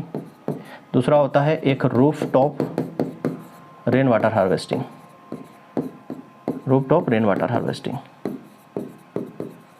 ठीक है। ये दो टाइप से इसको करते हैं वाटर हार्वेस्टिंग को। और आपको पता भी है, मैंने आपको करवाया भी थ्योरी में कि तमिलनाडु पहला राज्य है ना, ये तमिलनाडु TN, तमिलनाडु पहला राज्य है जिसने कंपल्सरी कर दिया कि आप अपना मकान बना रहे हो तो आपको रूफ टॉप वाटर हार्वेस्टिंग करना ही पड़ेगा, उसके ऊपर ऐसा स्ट्रक्चर बनाना ही पड़ेगा। और ये क्वेश्चन पूछा हुआ भी है और मैंने आपको थ्योरी में पढ़ाया था, ठीक है। चलिए क्वेश्चन नंबर 13 पे चलते हैं। Who of the following crop is not land protectant, कौन निम्न में से कौन सी फसल है जो भूमि संरक्षित फसल नहीं है। कौन सी फसल है जो भूमि का संरक्षण नहीं करती है, मतलब लैंड को प्रोटेक्ट नहीं करती है, मतलब भूमि को सॉइल इरोजन से नहीं बचाती है। देखो मूंग, उड़द, लोबिया, ये तीनों एक ही कैटेगरी की दिख रही है आपको। कौन सी है ये, पल्सेस, पल्सेस है। साथ में क्या है, क्लोज ग्रोइंग क्रॉप है, ठीक है, क्लोज ग्रोइंग क्रॉप है। पास इनको हम सोइंग करते हैं, मतलब जब हम क्रॉप को पास लगाएंगे तो इनकी जो रूट्स है वो मिट्टी को अच्छे से जकड़ के रखेगी, मतलब ये क्या करेगी, ये इरोजन प्रिवेंट क्रॉप है, ठीक है। इरोजन रेजिस्टेंस क्रॉप बोल सकते हैं आप, इरोजन रेसिस्टेंट क्रॉप है ये, ठीक। अगर ये भी ऑप्शन में ना हो तो ट्रिक क्या है, ट्रिक यही है, जिन फसलों को हम बहुत पास में ग्रो करते हैं, क्लोज ग्रोइंग क्रॉप होती है, ग्रासेस होती है, ग्रासेस फैमिली की होती है या फिर पल्सेस फैमिली की होती है, ये जनरली क्या होती है, इरोजन को कंट्रोल करने वाली फसलें होती हैं, क्लोज ग्रोइंग कवर होती है, क्योंकि ये फसल को कवर भी कर लेती है। देखो एक तो इनकी जड़ें दो काम ये करती हैं, इनकी एक तो जड़ें कुछ इस तरीके से फैली हुई रहती है ना, इस तरीके से फैली हुई रहती है, फिर इधर प्लांट है वो इसकी फैली हुई रहती है, तो मिट्टी क्या रहेगी, ऐसे जकड़ी रहेगी।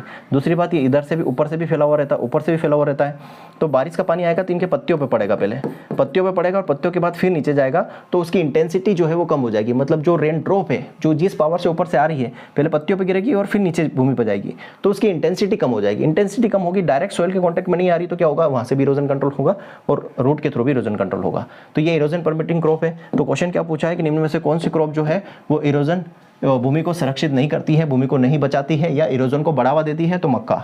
कई बार एग्जाम में क्वेश्चन पूछा हुआ है कि इरोजन परमिटिंग क्रॉप, ये क्या है, इरोजन परमिटिंग क्रॉप है, मतलब इरोजन को बढ़ाने वाली फसल कौन सी है, मैच। मैच बोल सको आप, सोरगम बोल लो, बाजरा बोल लो, जिनको हम दूर दूर बोते हैं, जिनकी जड़ें जो है ज़्यादा नीचे नहीं जाती, ऊपर ही रहती है ना, प्रोप रूट रहती है, ब्रास रूट रहती है, वो वाली। समझ गए बात को। क्वेश्चन नंबर 14 पे आओ। क्वेश्चन नंबर 14, अब तो बहुत क्वेश्चन है यार, ठीक है। Most damaging form of soil erosion, मैं बता चुका हूँ आपको कि सबसे ज़्यादा खतरनाक सोइल इरोजन कौन सा है, ये सारा एक्सप्लेन भी कर चुका हूँ। तो सबसे ज़्यादा खतरनाक कौन सा होता है, सीड इरोजन। क्यों होता है, इसे किसान की मौत भी बोलते हैं। क्या बोलते हैं, डेथ ऑफ किसान। क्या बोलते हैं इसको, किसान की मौत। किसान की मौत भी बोलते हैं, क्यों, क्योंकि किसान को पता भी नहीं चलता, नॉट नोटिसेबल, ठीक है। किसान को ये पता भी नहीं चलता है कि उसकी सोइल में से इरोजन हो रहा है, उसकी जो है सोइल में से जो फर्टिलिटी है वो खत्म हो रही है, किसके थ्रू, सीड इरोजन के थ्रू, ठीक है। और क्या क्या होता है क्या नहीं होता है सारा मैंने एक्सप्लेन कर दिया था पहले ही। तो मोस्ट डैमेजिंग फॉर्म कौन सा हो गया, सीड इरोजन। फिर आता है क्वेश्चन नंबर 15। क्वेश्चन नंबर 15 की बात करें, mulching is a measure to reduce evaporation loss, it provide the following benefits. तो मल्चिंग क्या करती है, मल्च क्या करती है, जो इवापोरेशन लॉसेस होती है उसको कम करने का काम करती है। कैसे भाई, आपने अपने खेत में क्या किया, ये आपकी फील्ड है, यहाँ पर आपने क्या किया, कोई भी जो है भूसा वगैरह है वो आपकी फील्ड पर ऐसे फैला दिया या फिर पन्नी डाल दी। अब क्या होगा, अब जो सन की लाइट है वो डायरेक्ट सॉइल के कांटेक्ट में नहीं आएगी, पहले इस भूसे के कांटेक्ट में आएगी और यहाँ से रिफ्लेक्ट होगी। अब यहाँ से रिफ्लेक्ट हो जाएगी तो यहाँ पर अगर सॉइल का मॉइस्चर है, इसको लाइट नहीं मिलेगा, ठीक है, इसको क्या मिलेगा, सूर्य का प्रकाश नहीं मिलेगा, तो ये मॉइस्चर जो है यहाँ पर ये कंजर्व हो जाएगा। मतलब क्या हो जाएगा, वाटर का जो लॉस सॉइल से है वो कम होगा। इवापोरेशन का मतलब क्या होता है, इवापोरेशन का मतलब होता है कि भूमि से, सॉइल से और जल से, ओशियन से पानी का उड़ना, पानी का लॉस होना। तो जब आप कोई ऊपर मल्चिंग कर दोगे, सॉइल को कवर कर दोगे ऊपर से, तो सॉइल जो मॉइस्चर है वो कंजर्व हो जाएगा, मॉइस्चर जो है उसका लॉस नहीं होगा, वाटर का लॉस नहीं होगा। तो इवापोरेशन लॉस को रिड्यूस करती है मल्चिंग, ठीक। तो वो बोल रहा है कि क्या क्या बेनिफिट्स प्रोवाइड करती है। Reduce the velocity of run off water, बिल्कुल रन ऑफ वाटर की वेलोसिटी को कम करेगी। जैसे मान लो अभी मैंने बोला ये आपकी फील्ड है ना, ये आपकी फील्ड है, यहाँ पे आपने क्या किया, जो आपकी फील्ड के जो पुराने रेसिड्यूज थे, जो डंठल थे, वो आपने यहाँ पर अपनी फील्ड पर फैला दिए इस तरीके से, ठीक है, ये फैला दिया अपने फील्ड पे, है ना। अब क्या करोगे, यहाँ पे मान लो यहाँ पे पानी आ रहा है, ये खतरनाक भी है कि इधर से पानी आ रहा है, आपकी फील्ड पर रेसिड्यूज फैले हुए हैं, तो ये इसकी स्पीड को क्या कर देंगे, स्लो कर देंगे। इसकी स्पीड को क्या कर देंगे, ये रेसिड्यूज स्लो कर देंगे। एक क्या होता है कि एक पक्के फर्श पर आप पानी डालोगे तो तुरंत बह के जाएगा, और एक कच्ची जगह पर पानी डालोगे तो पानी में क्या आएगा, बीच में कंकड़ पत्थर आएंगे, बीच में कुछ चारा भूसा डला हुआ होगा, उससे क्या होगा, उसकी स्पीड कम हो जाती है, जो फ्लो वाटर है उसकी स्पीड कम हो जाती है। तो ये बिल्कुल सही है कि जो रन ऑफ वाटर होता है उसकी वेलोसिटी, जो उसका वेग होता है, उसके बहने का जो रफ्तार होती है उसको कम करने का काम करती है mulching. Suppress the weed growth, obviously बात है, जब इस तरीके से आप क्या करोगे, मल्चिंग कर दोगे, उसके ऊपर जो नीचे वीड उग रहे हैं इनको ये क्या करेंगे, ये ग्रो नहीं कर पाएंगे, इनको लाइट नहीं मिलेगी, इनको जो है क्या, जो ट्रांसपिरेशन की जो प्रोसेस है वो ये नहीं कर पाएंगे। इसकी वजह से क्या होगा, यहाँ पर ये वीड भी जो है ग्रो कम कर पाएंगे, ठीक है, वीड को ये मार देंगे। माइक्रोबियल एक्टिविटी अच्छी खासी होगी। सोइल के अंदर क्या होते हैं, छोटे छोटे बेनिफिशियल माइक्रो ऑर्गेनिज्म भी होते हैं, तो इनकी एक्टिविटीज़ बहुत अच्छी होती है मल्चिंग के अंदर, ठीक। नुकसान क्या है, अगर आप रेसिड्यूज छोड़ोगे तो यहाँ पर इंसेक्ट पेस्ट डिजीज का अटैक भी हो सकता है, ये नुकसान भी है, ठीक है। तो यहाँ आंसर क्या होगा आपका, यहाँ आंसर होगा आपका ऑल ऑफ दिस, यहाँ आंसर क्या होगा आपका ऑल ऑफ दिस, ठीक। सारा काम करती है। थोड़ा प्रैक्टिकली सोचोगे ना बच्चा, आंसर नहीं मालूम है लेकिन थोड़ा सा प्रैक्टिकली आप सोचोगे कि अगर ऐसा करेंगे तो ये चीज़ हो सकती है, तो आंसर अपने आप मिल जाएगा ना। तो हमें अगर किसी क्वेश्चन का आंसर नहीं पता है तो सीधे तुक्का नहीं मारना है, हमें थोड़ा सा रुक कर सोचना है, प्रैक्टिकली सोचना है कि फील्ड में अगर ऐसा हम करते तो होता क्या है। सभी फार्मर बैकग्राउंड से हैं, फार्मर फैमिली से बिलोंग करते हैं, तो अपन सोच सकते हो कि अगर हम हमारी फील्ड में अगर ऐसा कुछ करते हैं तो वहाँ पर क्या होगा। क्वेश्चन नंबर 16 की बात करें, क्वेश्चन नंबर 16 पूछ रहा है कि हॉर्स ग्राम क्या है। कुल्थी, हॉर्स ग्राम को हिंदी में कुल्थी बोलते हैं। पहले चीज़ बता दूं कि हॉर्स ग्राम है ना बच्चा, ये पल्सिस क्रॉप है, ठीक है, ये पल्सिस क्रॉप है, माइक्रोटीमा कुछ नाम है इसका, है ना, देख लेना बोटनिकल नेम शायद इसका जो भी है, टीमना या लाइमोनिमा जो कुछ नाम है, मुझे एग्जैक्ट याद नहीं है। तो ये हॉर्स ग्राम जो है पल्सेस क्रॉप है। अब पल्सेस क्रॉप है तो आप सीधे समझ लो कि ऑप्शंस के हिसाब से आंसर क्या होगा। सीरियल क्रॉप तो ये नहीं है, मैंने पहले लिख दिया हॉर्स ग्राम जो है पल्सेस क्रॉप है। एक्वेटिक वीट नहीं है, मैंने बोल दिया पल्सेस क्रॉप है, तो 2 ऑप्शन खत्म हो गए। ऑल ऑफ दिस ऑप्शन भी नहीं आएगा। बचा क्या? Erosion resistance crop. इससे पहले क्वेश्चन में मैंने क्या करवाया था, ऐसी फसलें जो इरोजन को कंट्रोल करती है वो क्रॉस ग्रोइंग क्रॉप होती है, पास पास में ग्रो ही जाती है। पल्सेस क्रॉप हो सकती है, सीरियल क्रॉप हो सकती है, ग्रासेस हो सकती है। तो ये क्या है? ये इरोजन रेजिस्टेंस क्रॉप है। ये क्या करती है? इरोजन को कंट्रोल करने का काम करती है। ठीक है, आपको अगर ये पता होता है कि ये पल्सेस क्रॉप है तो आप इरोजन परमिटिंग क्रॉप आसानी से इसका आंसर लगा सकते हैं। क्लियर है? चलिए क्वेश्चन नंबर 17 पे आते हैं। ठीक है, क्वेश्चन नंबर 17। बच्चा मेरा काम है जितने नंबर ऑफ क्वेश्चन में ज़्यादा करवाऊंगा उतना आपका फ़ायदा है, तो इसीलिए मैंने इसको मैराथन बोला, नहीं तो मैं फटाफट आता, अभी तक इतना एक्सप्लेन नहीं करता तो मैं अभी तक पूरा लेक्चर ही खत्म हो जाता है ना। जनरली लोग यही करते हैं ना, क्या करते हैं, क्वेश्चन है आंसर लगाओ आगे बढ़ो, क्वेश्चन आए आंसर लगाओ आगे बढ़ो, खत्म। इससे क्या होगा? इससे कुछ भी नहीं होगा। मेरा पर्पज़ ये कि जितना भी मैंने थ्योरी में आपको पढ़ाया है, सोइल वाटर कंजर्वेशन और वाटर शेड मैनेजमेंट, वो पूरा रिवाइज हो जाए यहाँ से, और आपको पता भी चल जाए कि क्वेश्चन किस तरीके से आते हैं। देखिए ये क्वेश्चन देखो, इस क्वेश्चन को देखना। ये क्वेश्चन क्या बोल रहा है? Material deposited bye floating water.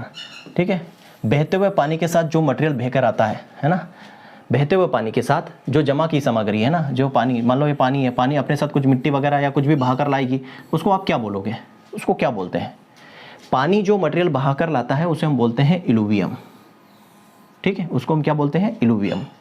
Illuvium friends ये कोई मतलब नहीं, एल्बुडो जो होता है, जितनी रेडिएशन आती है, ठीक है, इनकमिंग रेडिएशन अपॉन में आउटगोइंग रेडिएशन, आउटगोइंग रेडिएशन, जितनी रेडिएशन आई उतनी रेडिएशन गई, इसका जो रेशियो होता है इंटू 100, इसको हम एल्बुडो बोलते हैं, है ना। सूर्य के प्रकाश से जितनी रेडिएशन आई, जितनी रिफ्लेक्ट हुई, इन दोनों का रेशियो क्या कहलाता है? एल्बुडो कहलाता है।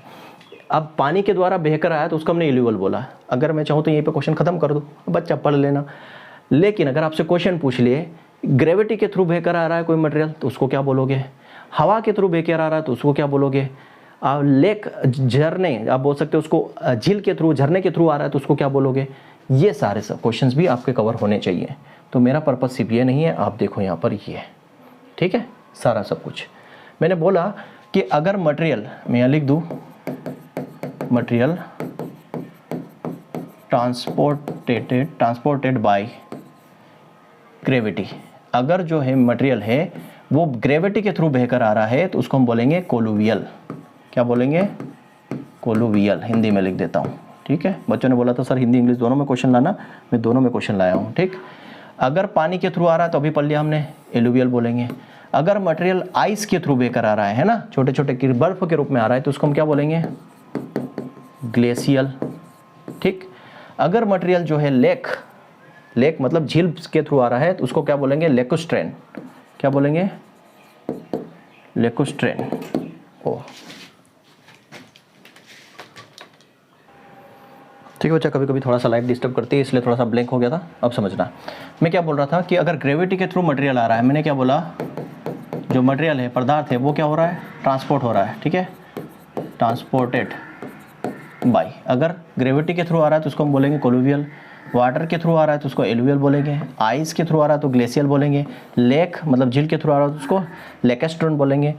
देखो हवा के द्वारा मोस्ट इंपॉर्टेंट है ना, ये भी इंपॉर्टेंट है। क्यों है इंपॉर्टेंट समझना। हवा के द्वारा अगर बह के आ रहा है सैंडी सॉइल में, अगर सॉइल आपकी क्या है? सैंडी सॉइल है, ठीक है, सॉइल आपकी सैंडी है तो उसको क्या बोलेंगे? इओलियन, ठीक है, क्या बोलेंगे? इओलियन। और अगर सिल्ट सॉइल है तो उसको बोलेंगे लॉयस। क्या बोलेंगे? लॉस, ठीक है, क्या बोलेंगे? लॉयस बोलेंगे। क्लियर? चलिए ठीक, तो जितने भी कॉन्सेप्ट थे उस क्वेश्चन से रिलेटेड सारे मैंने करा दिए है ना। ऐसा नहीं कि यही क्वेश्चन छोड़ के मैं आगे बढ़ जाऊं। अगर वाटर के थ्रू आ रहा है, ये क्वेश्चन पूछा हुआ है, इसका हमने 11 लगाया तो जरूरी थोड़ी ना यही क्वेश्चन है, इसके आसपास की चीज़ें भी तो हमें समझ नहीं है, तो सारा मैंने आपको बता दिया, ठीक है। क्वेश्चन नंबर 18 पे आते हैं। क्वेश्चन नंबर 18 क्या बोल रहा है? ठीक है, क्वेश्चन नंबर 18 की बात करते हैं। Question number 18 is a formation which contain water but cannot transmitted it rapidly enough to furnish a significant supply to a well or spring। समझना, क्वेश्चन बहुत इंटरेस्टिंग है और बहुत इंपॉर्टेंट क्वेश्चन, ठीक है। ये आरयू एसडी में तो नहीं आया है, लेकिन किसी न किसी एग्जाम में पूछा हुआ है ये, और नहीं भी पूछा हुआ तो इंपॉर्टेंट बनता है, आपके एग्जाम में पूछा जा सकता है। लिखा है ऐसा संगठन या गठन जिसमें पानी तो होता है लेकिन वो कुएं और झरने में महत्वपूर्ण आपूर्ति प्रस्तुत करने के लिए पर्याप्त रूप से संचालित नहीं होता है, उसे क्या कहते हैं? एलुवियल तो हमने बता दिया कि वाटर के द्वारा जो मटेरियल बह के आता है उसको हमने एलुवियल बोलते हैं। एक टर्म है एक्वीफर, एल्बुडो भी मैंने बता दिया आपको, ये भी नहीं है। अब ये एक्वीफर और एक्वीक्लूट। एक्वीफर मैंने आपको थ्योरी पढ़ाते हुए बताया था कि मैंने आपको ये से डायग्राम बनाया था, है ना, और ये तो हो गई अपनी अर्थ। नीचे मैंने बताया था ये रॉक्स होती है, चट्टानें होती है ना, चट्टानें होती है, और इन चट्टानों में क्या होता है, जल भरा हुआ रहता है, ठीक है, पानी इनके अंदर भरा हुआ रहता है, ठीक है, मान लो ये पानी भरा हुआ रहता है, और ये पानी क्या करता है, ये ग्राउंड वाटर जो है उसमें कंट्रीब्यूट करता है। किस में कंट्रीब्यूट करता है बच्चा? ये करता है कुओं में, है ना। मान लो आपने यहाँ पर कुआं खोदा, है ना, कुआं खोदा, तो यहाँ पर ये जो वाटर है ये क्या करेगा, उसमें कंट्रीब्यूट करेगा, ये आपके उसमें हेल्प करेगा, नहरों में, पानी में, अपने कुओं में, झरनों में, है ना, यहाँ पर ये कुएं में कंट्रीब्यूट करेगा, यहाँ से पानी आता जाएगा, इस कुएं के अंदर कंट्रीब्यूट करेगा ये, ठीक है। इस चट्टानों में से रिस कर पानी आएगा, तो इसको हमने क्या बोला था, एक्वीफर्स, एक्वीफर्स। लेकिन समझ में आ गई बात? अब क्वेश्चन आंसर आप खुद दे सकते हो। हमने इसको क्या बोला था, एक्वीफर्स। यहाँ पर क्या बोल रहा है, ऐसा संगठन जिसमें पानी तो है लेकिन वो कुओं और झरनों के में संचारित नहीं हो रहा है, जो कुओं और झरनों में संचारित नहीं हो रहा। एक्वीफर क्या कर रहा है कि पानी है और ये कुआं और झरने में क्या हो रहा है, कंट्रीब्यूट भी कर रहा है, रिस के पानी इस कुएं में आता रहेगा और आप जो इरिगेशन के लिए यूज़ करते रहोगे। ये क्वेश्चन ये बोल रहा है कि पानी तो है लेकिन वो यहाँ पर कुएं में और झरने में संचारित नहीं हो रहा है, मतलब कुएं और पानी में वो कंट्रीब्यूट नहीं कर रहा है। तो एक्वीफर तो करता है, बचा क्या, एक्वीक्लूट्स। तो आंसर क्या हो जाएगा, एक्वीक्लूट। तो एक्वीक्लूट ऐसा बोल सकते हैं, ऐसा फॉर्मेशन है जो क्या करता है, पानी तो इसके अंदर होता है ना, पानी तो इसके अंदर होता है लेकिन वो कुएं और जो झरने होते हैं उसमें कंट्रीब्यूट नहीं करता, मतलब वो पानी जो है एक जगह फिक्स हो जाता है और रिस कर कुएं वगैरह में नहीं आता है, और कुएं वगैरह में आ रहा है तो उसको एक्वीफर बोलते हैं। ये मोस्ट इंपॉर्टेंट टर्म्स है, ठीक है। चलिए थोड़ा सा इसको समझ लिया हमने।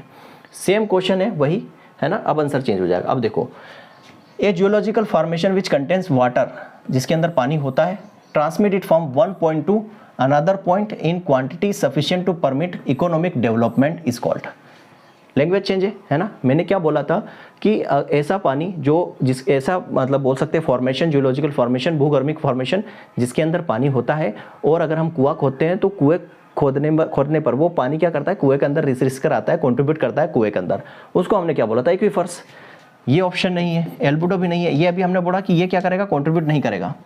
ये क्या करेगा, कंट्रीब्यूट नहीं करेगा। हिंदी में पढ़ो, भूगर्भिक गठन जिसमें पानी होता है जो आर्थिक विकास की अनुमति देने के लिए पर्याप्त मात्रा में एक बिंदु से दूसरे बिंदु तक पहुंचता है। मतलब पानी यहाँ पर है, ठीक, यहाँ पर आपने कुआं खोदा तो ये पानी कहाँ आ जाएगा, दूसरे बिंदु या कुएं के अंदर आ जाएगा। क्लियर। तो इसको हम क्या बोलेंगे, एक्वीफर्स बोलेंगे। राइट आंसर क्या होगा, एक्वीफर्स होगा। दोनों क्वेश्चन हमने यहाँ पर रख लिए, ठीक है। क्वेश्चन नंबर 19 हो गया, ये 20 है, ठीक। नंबरिंग आप देख लेना, जो भी जितने भी क्वेश्चन हुए हैं नंबरिंग आप डाल लेना। Which one of the following is the best way to conserve water, पानी को संरक्षित करने का सबसे बढ़िया तरीका कौन सा है, बताओ। ये क्वेश्चन आरएचओ का है, आरएचओ जो अभी हुई थी, और ये इतना बेकार क्वेश्चन है, क्वेश्चन बनाने वाले ने पता नहीं कहाँ से ये क्वेश्चन उठाया है, पता नहीं कहाँ से ये क्वेश्चन उठाया कि निम्नलिखित में से कौन सा पानी को सुरक्षित करने का सबसे अच्छा तरीका है। ऑप्शन देखो, taking shower with less water, कम पानी के साथ स्नान करना चाहिए, अधिक पानी के साथ स्नान करना चाहिए, स्नान नहीं करना चाहिए, या शावर के लिए पानी के बजाय अन्य तरल पदार्थ का उपयोग करना चाहिए। और ये अगर आपको लगता है कि ये कैसा क्वेश्चन है तो पुराना पेपर आरएचओ का उठाना और वहाँ पर देखना ये क्वेश्चन, ये का यही सेम क्वेश्चन, सेम लैंग्वेज वहाँ पर पूछा हुआ क्वेश्चन है ये। अब बताओ इसमें क्या, वैसे इसमें पढ़ाने की जरूरत नहीं, आप आंसर दे सकते हो इसका आंसर क्या है, लेकिन कोई ये लेवल नहीं है एग्जाम का कि आप ऐसा क्वेश्चन पूछो कि पानी कैसे बचाना है ना। नहाना बंद कर दो और क्या, पानी बच जाएगा, ठीक है। नहाना और धोना दोनों बंद कर दो। देखो यहाँ पर एक ऑप्शन है, अधिक पानी के साथ तो आप नहीं नहाओगे, पानी नहाना नहीं, नहाना कोई सॉल्यूशन नहीं है ना, नहाना तो पड़ेगा, ठीक। और अगर पानी के बजाय कोई और पदार्थ ले लो, किससे नहाओगे, पानी के अलावा, पानी के अलावा नहाओगे कैसे, खून से तो नहा नहीं सकते, है ना। तो ये भी ऑप्शन नहीं है। मतलब कुल मिला के उनका ये कहना है कि भाई आपको नहाने के लिए जो है शावर का यूज़ कम से कम करो, है ना। जो आप बाथरूम में जो शावर लगा रहता है ना, बिल्कुल चलता रहता है शावर, उसका यूज़ मत करो। बिल्कुल आप बाल्टी भरो और एक एक बाल्टी ऐसे पानी थोड़ा थोड़ा डाल के नहाओ। और ये सही भी है, पानी बचाना चाहिए, शावर से बहुत ज़्यादा पानी वेस्ट होता है। तो ये क्वेश्चन डालने का अल्टीमेट मीन्स यही होता है कि थोड़ा सा अवेयरनेस हमारे अंदर आए। तो taking shower with less water, कम से कम पानी के साथ हमें क्या करना चाहिए, कम पानी के साथ स्नान करना चाहिए, ठीक। ये क्वेश्चन आरएचओ में पूछा हुआ है। एक और सेम क्वेश्चन आता है, उसमें क्वेश्चन रहते हैं टेक लेस मीट, उसमें ये ऑप्शन था कि कम मांस खाना चाहिए पानी बचाने के लिए। उसमें और भी कुछ 2-4 ऐसे ऑप्शन थे, पर उसमें राइट आंसर था कम मांस खाना चाहिए। अब कम मांस खाने से पानी कैसे बचेगा, तो ऑब्वियसली बात है इसको पकाने में या जो भी है उन्होंने सोचा होगा उस पॉइंट ऑफ व्यू से कम मांस खाने से भी जो है वाटर कंजर्वेशन होता है, ऐसा मानना है। ठीक है, एक ऐसा भी क्वेश्चन था, ये मतलब पूछा नहीं गया था, ऐसा क्वेश्चन मैंने देखा है। ठीक है, तो समझ में आ गया, ये क्वेश्चन आरएचओ में ऐसे क्वेश्चन पूछे गए थे। ठीक, नेक्स्ट क्वेश्चन जो भी है 22 number, what is called for the method of removing dust and other particles from the water using filter. Filter का उपयोग करके पानी से धूल और अन्य कणों को हटाने की विधि क्या कहलाती है, तो वो कहलाती है बच्चा फिल्ट्रेशन। फिल्ट्रेशन, ये क्वेश्चन साइंस में भी पूछा जाता है। मैंने ये क्वेश्चन इसलिए डाला क्योंकि ऊपर अभी ऐसा क्वेश्चन पूछा गया है ना, ये क्वेश्चन आया नहीं है लेकिन ऊपर अभी ऐसा क्वेश्चन पूछा गया है, कैसा कि कम पानी में ना हो, ऐसा ना हो। तो अगर पानी को शुद्ध करना है, अगर उसमें मान लो डस्ट डली हुई है, बहुत सारे ऐसे पार्टिकल डले हुए हैं, उसको शुद्ध करना है तो क्या करो, क्या करते हैं हम, आप नहीं करते होगे यार, आप भी करते होगे, या जो अभी गर्ल्स होगी वो भी करती होगी, घर में मामा भी करती होगी। जब भी हम पानी भरते हैं पीने का तो क्या करते हैं, छन्नी लेते हैं और छन्नी के मटके के ऊपर रखते हैं छन्नी, और फिर पानी भरते हैं। तो उसके अंदर जो भी धूल पार्टिकल वगैरह जो रहते हैं वो छन्नी में रह जाते हैं। करते क्या, हम छानते हैं उसको, फिल्टर करते हैं। ठीक, चलिए ठीक है। नेक्स्ट क्वेश्चन जो भी है 23 नंबर, समझो, how many method of rain water harvesting. Rain water harvesting की मेथड क्या है, तो रेन वाटर हार्वेस्टिंग की मेथड कितनी होती है बच्चा, मैं बता चुका हूँ। 2 तरीके से आप कर सकते हो, एक तो होता है surface rain water harvesting, surface rain water harvesting, और दूसरा क्या है roof top rain water harvesting. और जो रूफ टॉप वाला मैं बता चुका हूँ, तमिलनाडु गवर्नमेंट ने कंपलसरी कर दिया है कि भाई आप अपना अगर मकान बना रहे हो तो वहाँ पर वाटर हार्वेस्टिंग स्ट्रक्चर लगाना बहुत ज़रूरी है आपको। ठीक है, नहीं तो मकान नहीं बना सकते, आपको परमिशन नहीं दी जाएगी। ठीक, और ये सही तरीका है, मकान के ऊपर रेन वाटर हार्वेस्टिंग स्ट्रक्चर होना चाहिए, ताकि ग्राउंड वाटर, इसका पर्पज़ क्या अल्टीमेटली रेन वाटर हार्वेस्टिंग होगा, जो आपका ग्राउंड वाटर है वो क्या होगा, रिचार्ज होगा। जो ग्राउंड वाटर बहुत नीचे चला गया है, पीने का पानी बहुत नीचे चला गया है, वो रिचार्ज होगा। समझ गए, तो कितनी विधि है बच्चा, 2 मेथड है। क्लियर, ठीक, पूछा जा सकता है। अब वो क्वेश्चन है जो मैं ढूंढ कर लाया हूँ जहाँ से क्वेश्चन बन सकते हैं। ठीक है, अभी तक जितने ऊपर के थे वो आए हुए क्वेश्चन थे, और अब मैं ढूंढ कर लाया हूँ। कुछ और क्वेश्चंस भी आए हुए हैं, मैंने नहीं लिए हैं, बहुत सिंपल है, सोइल इरोजन से। वो आप क्वेश्चन अगर पढ़ोगे तो आपसे बन जाएंगे, और आप चाहो तो पेपर लगा भी लो पुराने। What is called for area surrounding a body of water in which that body of water is subjected to. किसी जल राशि के आसपास के क्षेत्र को क्या कहा जाता है जिसमें पानी शामिल है, जल राशि शामिल है। Rain water harvesting, water shade, water pumping, water cycle. देखो, रेन वाटर हार्वेस्टिंग तो क्या है कि जो बारिश का जो पानी आ रहा है उसको आप कलेक्ट करो, एक जगह पे कलेक्ट करो, इसको बोलते हैं rain water harvesting. Water set क्या है, वाटर सेट वही है कि जो आसपास का पानी है वो क्या हो रहा है, एक बॉडी ऑफ वाटर सराउंडिंग, मतलब एक क्या है, ये मान लो मैंने वही बताया, ये पर्वत है, ये पहाड़ है, ये एक आपका निचला एरिया है, तो यहाँ से पानी आया, यहाँ से पानी आया, और यहाँ पानी आके क्या हुआ, इकट्ठा हुआ, और एक कॉमन पॉइंट से ये कहाँ चला गया, समुद्र वगैरह जलमग्न चला गया। यही तो इसका मतलब भी यही है कि जल राशि के आसपास के क्षेत्र, किसी जल राशि के आसपास के क्षेत्र को क्या कहेंगे, जहाँ पर वह जल राशि शामिल है। मतलब ये तो एक एरिया है, इस एरिया को अपन क्या बोलेंगे, इसको वाटर सेट बोलेंगे। क्यों, क्योंकि यहीं पर पानी आकर क्या हो रहा है, आ रहा है, और एक कॉमन पॉइंट से रिवर्स वगैरह में जा रहा है, तो इसको हम क्या कहेंगे, इसको हम वाटर सेट कहेंगे। ठीक है, इसको हम क्या कहेंगे, वाटर सेट कहेंगे। क्लियर है, चलो नेक्स्ट क्वेश्चन। इसके बाद ये करवाने के बाद भी मैं आपको एक बार थ्योरी का ओवरव्यू भी दे दूंगा, है ना। The process of saltation is responsible for how much soil erosion. मतलब जो उछल कूद नाच बोलो या कोई भी, इसको हिंदी मैंने सर्च किया तो मेरे को उछल कूद नाच ही मिला साल्टेशन का। आप इसी में साल्टेशन भी लिख सकते हो, साल्टेशन, इसका आप हिंदी सर्च करोगे ना तो कई जगह आपको लवण मिल जाएगा, है ना। साल्टेशन मतलब लवण ही मिल जाएगा। तो मैंने इसका अल्टरनेट फिर देखा तो मुझे लगा उछल कूद, और इस वेके में उछल कूद ही होता है, जंपिंग एंड बाउंसिंग बोलते हैं ना। पार्टिकल यहाँ पे क्या होता है, जंप करके जाते हैं। मान लो सोइल का पार्टिकल है, हवा आई, उड़ेगा, ये उड़ेगा दूसरी जगह आ जाएगा, यहाँ से हवा मिली इसको, ये उड़ेगा इधर आ जाएगा, मतलब ये जंप करेगा। जंप करना मतलब वही उछल कूद करना। ठीक है, तो उछल कूद की प्रक्रिया में मृदा अपरदन के लिए उत्तरदायी कितना अपरदन हो जाएगा, तो मैंने आपको बताया था। अब देखो थोड़ा विंड इरोजन समझ लो, ये क्या है, ये है विंड इरोजन, सब वाइट, क्या है ये, विंड इरोजन है, विंड इरोजन के टाइप है, हवा द्वारा। ठीक है, हवा द्वारा सोइल का इरोजन होना विंड इरोजन कहलाता है। और सबसे ज़्यादा आपको पता है कहाँ होता है, ये राजस्थान में, याद रखना, सबसे ज़्यादा राजस्थान में होता है। ठीक है, इसके प्रकार क्या है, एक होता है सरफेस क्रीप, ठीक। दूसरा होता है साल्टेशन और तीसरा होता है सस्पेंशन। क्या होता है? सस्पेंशन, निलंबन जिसको हम बोलते हैं। ठीक है, समझना क्या है कुछ ऐसा स्ट्रक्चर, चलो से समझा देता हूँ। ठीक, सरफेस क्रीप का मतलब समझना। सरफेस क्रीप का मतलब समझना। सरफेस क्रीप का मतलब क्या है कि मान लो ये सोइल के जो पार्टिकल है ना, ये आप सोइल के पार्टिकल की बात करते हैं, ये बड़े बड़े पार्टिकल्स है, ये बड़े बड़े पार्टिकल्स, ये क्या जा रहे हैं? लुढ़क के जा रहे हैं। ठीक है, ये लुढ़क के जा रहे हैं। कहाँ जा रहे हैं ये लुढ़क के? एक प्लेस से दूसरे प्लेस पर। ठीक है, जब ये एक प्लेस पे दूसरे प्लेस पे जा रहे हैं लुढ़क के, ठीक है, ये एक प्लेस पे दूसरे प्लेस पे बड़े पार्टिकल, कौन से बड़े पार्टिकल? 0.5 mm से ज़्यादा।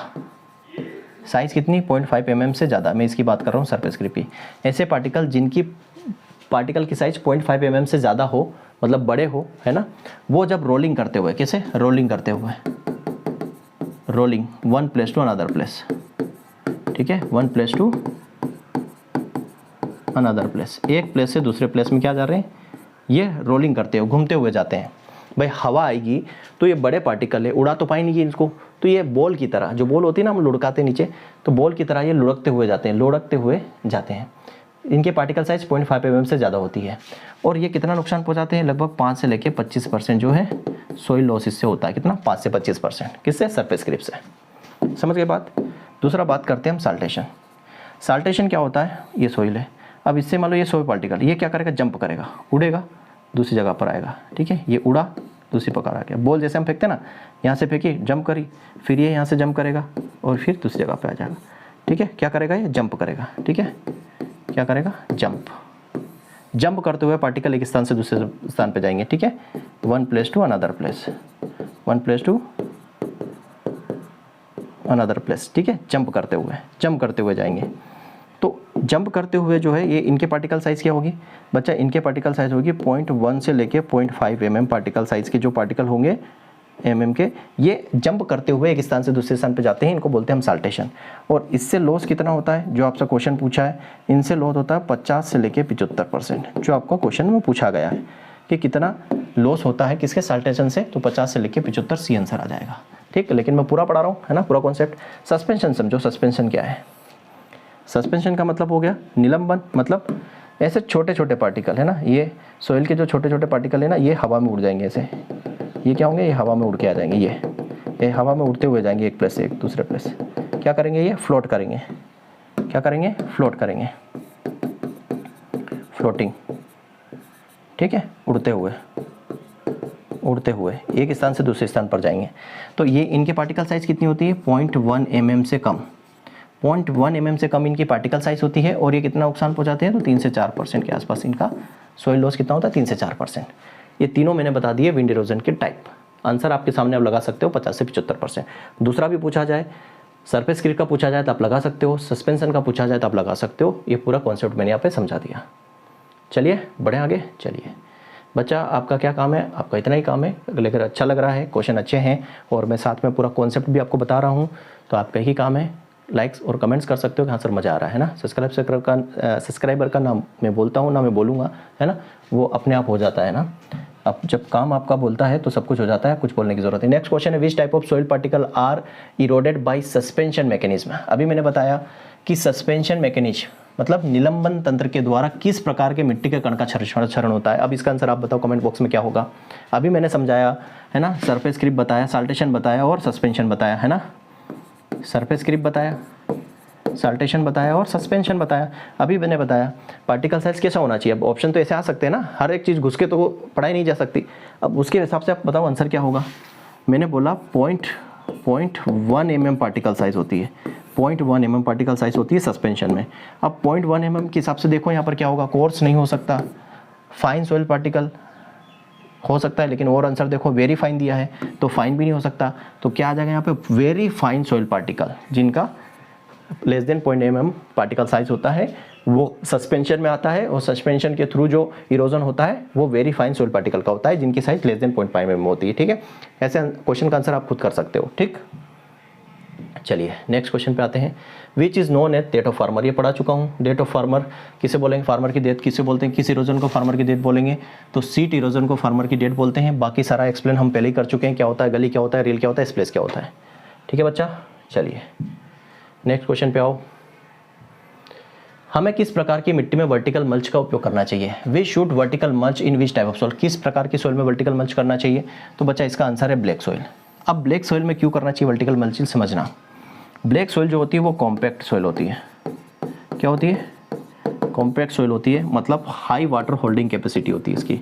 वाटर होल्डिंग कैपेसिटी क्या होती है, ज़्यादा होती है, पानी इसमें ज़्यादा भरता है। अब पानी ज़्यादा भरता है ना, पानी इसमें ज़्यादा भरता है, कॉम्पैक्ट सॉइल है। अब यहाँ पर क्या होती है, एरेशन की कमी होती है ना, हवा की एरेशन की क्या होती है, कमी होती है, हवा की यहाँ पर कमी होती है सॉइल के अंदर, क्योंकि कॉम्पैक्ट सॉइल है, हवा की कमी होती है। अब इसमें एरेशन को बढ़ाने के लिए, इसमें एरेशन के बढ़ाने के लिए इसमें वर्टिकल मल्चिंग करते हैं। क्या करते हैं, वर्टिकल मल्चिंग इसके अंदर करते हैं, किसके लिए, एरेशन को बढ़ाने के लिए। अगर आपसे पूछा जाए कि ब्लैक सॉइल में वर्टिकल मल्चिंग क्यों करते हैं, तो सॉइल के अंदर एरेशन को बढ़ाने के लिए वर्टिकल मल्चिंग करते हैं, क्योंकि ये बहुत कॉम्पैक्ट होती है, इसके पार्टिकल साइज बहुत पास पास में जुड़े हुए रहते हैं, इसमें माइक्रो स्पोर्स बहुत ज़्यादा होते हैं। ठीक है, चलो इसका मैंने ये भी रखा भी है एक्सप्लेनेशन क्या है, मैंने लिखा है वर्टिकल मल्चिंग एक पेड़ की जड़ प्रणाली के आसपास किया जाने वाला मिट्टी उपचार है जो कॉम्पैक्ट मिट्टी को वातित करे मतलब एरेशन, हवा पहुंचाए, खराब मिट्टी में पोषक तत्वों को जोड़कर पानी में घुसकर पानी को बढ़ाकर जड़ के कार्य और पेड़ को स्वास्थ्य में सुधार करें। मैंने वही बोला, ब्लैक सॉइल क्या होती है, कॉम्पैक्ट होती है ना, कॉम्पैक्ट होती है, सीधी सी बात है, पानी यहाँ ऊपर ही रह जाएगा, ज़्यादा नीचे जाएगा नहीं, क्यों, क्योंकि वाटर होल्डिंग कैपेसिटी ज़्यादा है, कॉम्पैक्ट है, पार्टिकल साइज पास पास में है, पानी को घुसने की जगह नहीं मिलेगी अंदर, तो अंदर जो है आपकी जो जड़ है उनको भी पानी चाहिए। तो यहाँ पर करेंगे वर्टिकल मल्च, मतलब यहाँ पर ऐसा ट्रीटमेंट करेंगे वो, जिससे क्या होगा, सॉइल में एरेशन पहुँचेगा, सॉइल के बीच में गैप होगी, पानी आराम से अंदर तक पहुँच पाएगा और मिट्टी का जो है सुधार होगा, बोल सकते हैं, वो पानी प्रॉपर जड़ तक पहुँच पाएगा। ठीक, इसलिए ब्लैक सॉइल में वर्टिकल मल्चिंग करते हैं। समझ गए आपको, चलिए लिखो विच पेयर इज ट्रू, कौन सी जोड़ी सही है। यहाँ से क्वेश्चन पूछा हुआ है कई एग्जामों में, मोस्ट टाइम पे ये भी। ठीक है, मोस्ट टाइम पे यहाँ से नहीं, ये नहीं पूछा हुआ, लेकिन यहाँ से इन परसेंटेज से। अब बताओ कौन सी जोड़ी सही है, कौन सी सही है, बताइए जल्दी। बेंच टेरेसिंग 16 से 33%, कंटूर बंडिंग 7-6% से ज़्यादा, एग्रोनॉमिक मेजर 2%, मैकेनिकल मेजर्स 2% से कम। ठीक, अभी जो मैं आपको पढ़ा चुका हूँ ना, वाटर इरोजन और विंड इरोजन, ये उसके मैनेजमेंट है ना। तो यहाँ पर आंसर जो सही होगा वो होगा बेंच टेरेसिंग। क्या होता है बेंच टेरेसिंग, अब भाई बेंच बना दो, मान लो ये ऐसा एरिया था, हिली एरिया है ना, तो इसको ऐसा बना दो, बेंच बना दो, ये है ना, बेंच बना दो, तो पानी ऐसे बह के आ रहा था, अब वो धीरे धीरे धीरे ऐसे लुढ़क के आएगा, ऐसे, है ना, ये। ठीक है, तो बेंच टेरेसिंग में स्लोप क्या रखते हैं, 16 से 33%। अब मैंने बताया था एक आपको वाटर मैनेजमेंट, है ना, या क्या बोलते हैं, सॉइल इरोजन दो प्रकार से है, जो वाटर इरोजन है, वाटर इरोजन मैनेजमेंट, और एक आपका विंड इरोजन मैनेजमेंट। ठीक है, विंड इरोजन मैनेजमेंट, ठीक है, विंड इरोजन मैनेजमेंट। तो वाटर इरोजन मैनेजमेंट में बच्चा दो तरीके से होता है ना, एक होता है एग्रोनॉमिक प्रैक्टिस करते हैं, और एक मैकेनिकल, क्या करते हैं, मैकेनिकल प्रैक्टिस करते हैं। एग्रोनॉमिक प्रैक्टिस और मैकेनिकल प्रैक्टिस दोनों ऑप्शंस में है। ठीक है, तो यहाँ पर एक गलत दिया है, एग्रोनॉमिक प्रैक्टिस में स्लोप कितना होता है बच्चा, स्लोप होता है लेस देन 2%। ठीक है, एग्रोनॉमिक प्रैक्टिस में लेस देन 2% स्लोप रखते हैं, मैकेनिकल में जो स्लोप रखते हैं वो मोर देन 2% रखते हैं। क्लियर है, ये चीज़ आपको समझ में आ गई। ठीक, ये अभी मैं आपको पीडीएफ में भी सारा बता दूंगा। विंड में कैसे करते हैं तो मैंने बता दिया आपको, शेल्टर बेल्ट, ये क्वेश्चन आया भी था आगे, विंड ब्रेक लगाते हैं। ठीक है, विंड ब्रेक्स लगा देते हैं, आप मल्चिंग कर लो। ठीक है, मल्चिंग वगैरह इसमें कर सकते हैं। यहाँ पर एग्रोनॉमिक में क्या आ जाएगा, वेजिटेशन आ जाएगा, कवर क्रॉप आ जाएगा, है ना, और आपका बेंच टेरेसिंग, कंटूर बंडिंग और ये सब आ जाएगा। ठीक है, कंटूर बंडिंग कितना रखते हैं, अप टू 6%, अप टू कितना आएगा 6%, इससे नहीं करते, अप टू 6% रखते हैं। एक होता है जिंक टेरेसिंग, ये सब बता दूंगा मैं, इसमें रखते हैं 3 से 10%। ठीक, एक होता है ग्रेडेड बंडिंग, ये सब पढ़ा चुका हूँ, इसमें रखते हैं आप 2 से 10% के आसपास स्लोप, 2 से 10% ग्रेडेड बंडिंग में, जिंक टेरेसिंग में 3 से 10%, ग्रेडेड बंडिंग 2 से 10, बेंच टेरेसिंग में 16 से 33, कंटूर बंडिंग में 6% तक, एग्रोनॉमिक में आपका लेस देन 2%, मैकेनिकल में ग्रेटर देन 2%। यहाँ पर आपका शेल्टर प्लेट, विंड ब्रेक, आपका मल्चिंग यूज़ करते हैं। क्लियर है, ये पूरा कॉन्सेप्ट मैं समझा चुका हूँ आपको। चलिए आगे बढ़िए। निम्न में से which is not A cover crop, कौन सी कवर क्रॉप नहीं है? देखो ये बकवीट है, बकवीट मतलब सूडो सीरियल इसको बोलते हैं, क्या बोलते हैं इसको?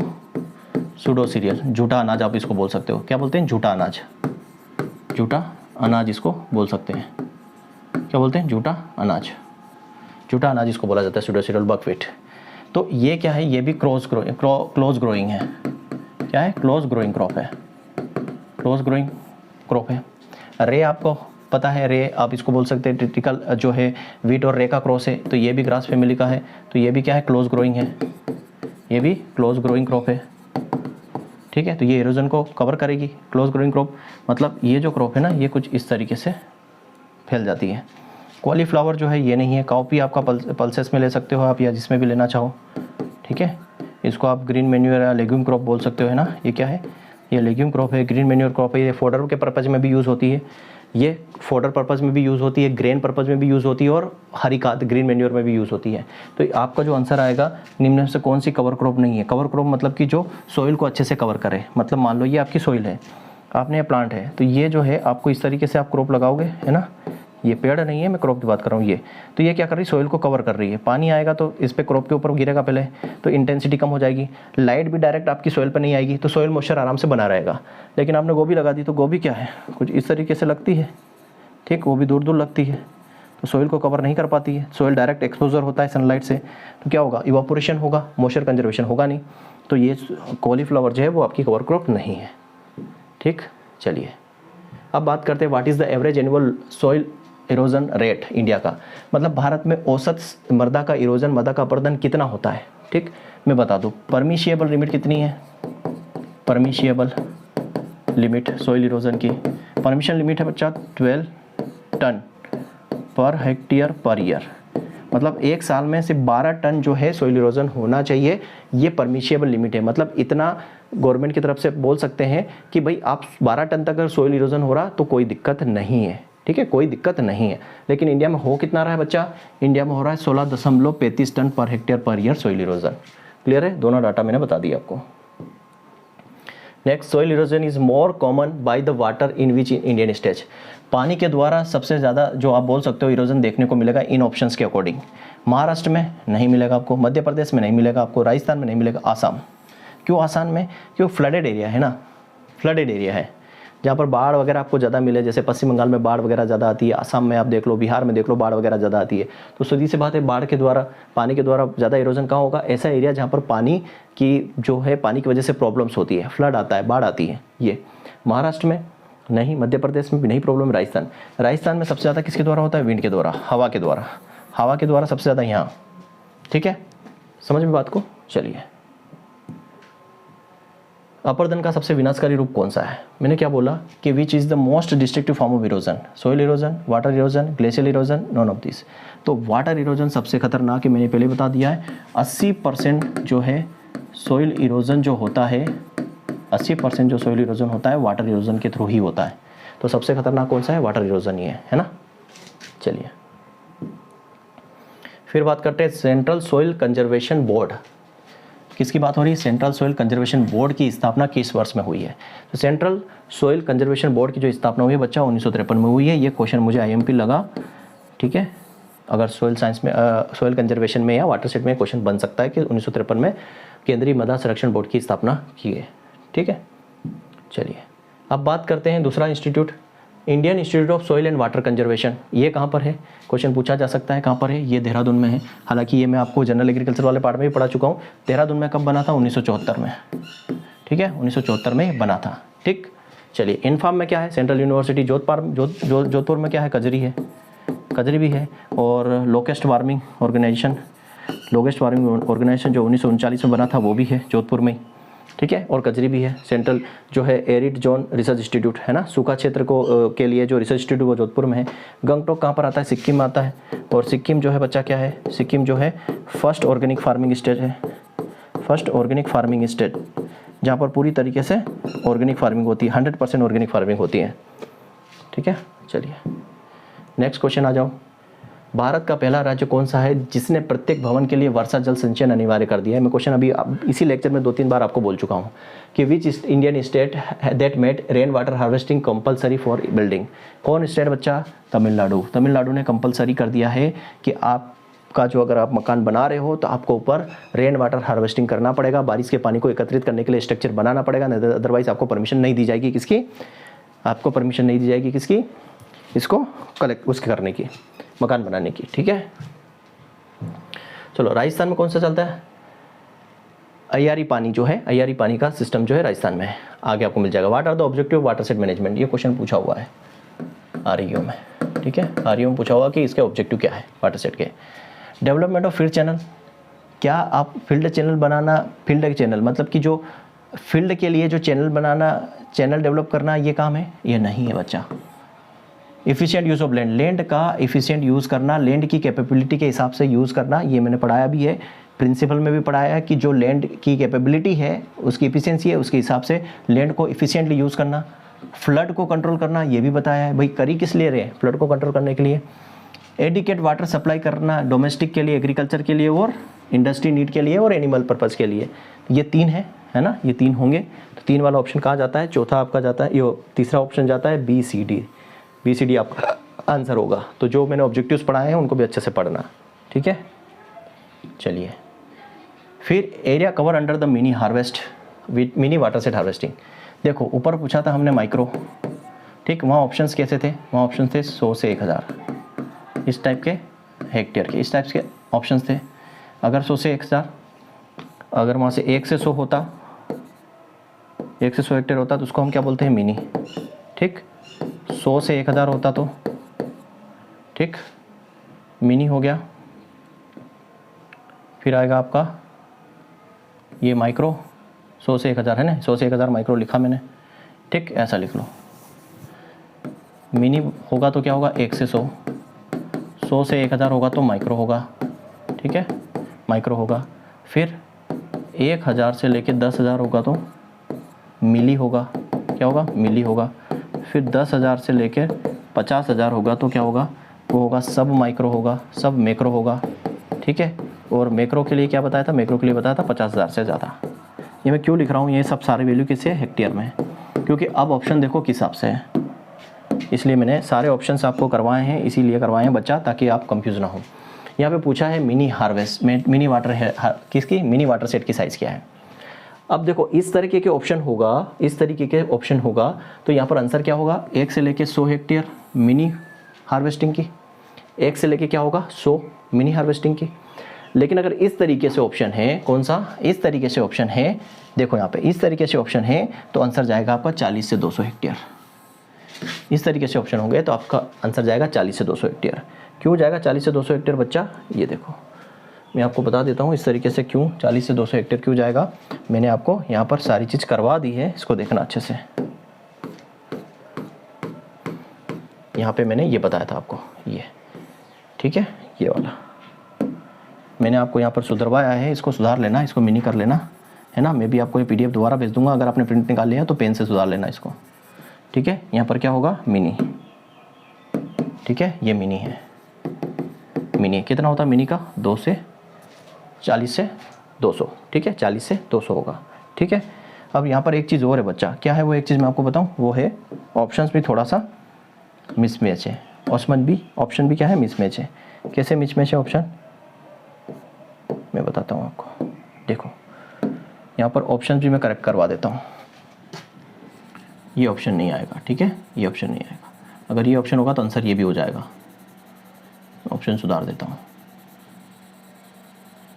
ठीक है, ये ऑप्शन नहीं आएगा, ऐसा ऑप्शन नहीं आएगा। यहाँ आप लिख लो 200 से 400, ठीक, 200 से 400 इस तरीके से ऑप्शन रहेंगे। इस ऑप्शन सुधार लेना है ना, ऑप्शन में सुधरवा रहा हूँ यहाँ पे।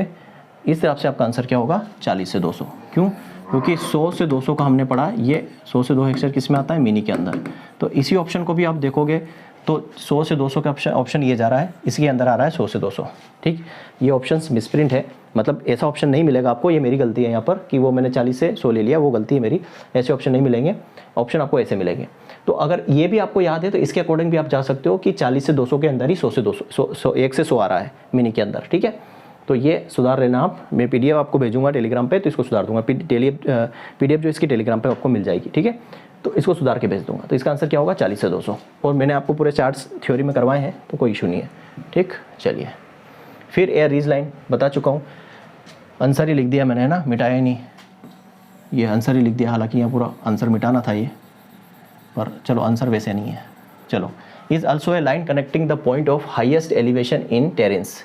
मैंने क्या बोला कि ये मान लो आपका टेरेंस है ना, ये पहाड़ है, तो ऐसी लाइंस जो क्या कर रही है, दो अलग अलग बोल सकते हैं ऐसे भूभाग उच्चतम ऊंचाई वाले बिंदुओं को जोड़ने का काम कर रही है। ये सबसे हाईएस्ट बिंदु है, इसके इस तरफ वाला पार्ट और इस तरफ वाला पार्ट दो हाईएस्ट ऊंचाई पर है, ये भी हाईएस्ट ऊंचाई, ये भी हाईएस्ट ऊंचाई, इस दोनों को जोड़ने का काम कर रही है। तो इस लाइन को बोलते हैं वाटर सेट लाइन, या बोल सकते हैं इसको रिज लाइन, कि इस आप जो यहाँ जो पानी गिरेगा वो इस तरफ भी जाएगा और इस तरफ जाएगा, दो डायरेक्शन में जाएगा। मतलब ऐसी लाइन जो किसी पार्ट को दो डायरेक्शन में बांट दे, उसको हम रिज लाइन कहते हैं। तो यहाँ पर पूछा है कि किसे हम कहेंगे रिज लाइन, तो यहाँ पर रिज लाइन को वाटर सेट लाइन भी बोला जाता है, ये आंसर कर लेना, ठीक है। इसको रिज लाइन भी बोला जाता है, वाटर सेट लाइन भी बोला जाता है, और मैंने आपको क्या लिखा था, वाटर सेट डिवाइड भी इसी को बोलते हैं, याद रखना, वाटर सेट डिवाइड भी बोला जाता है। क्लियर है।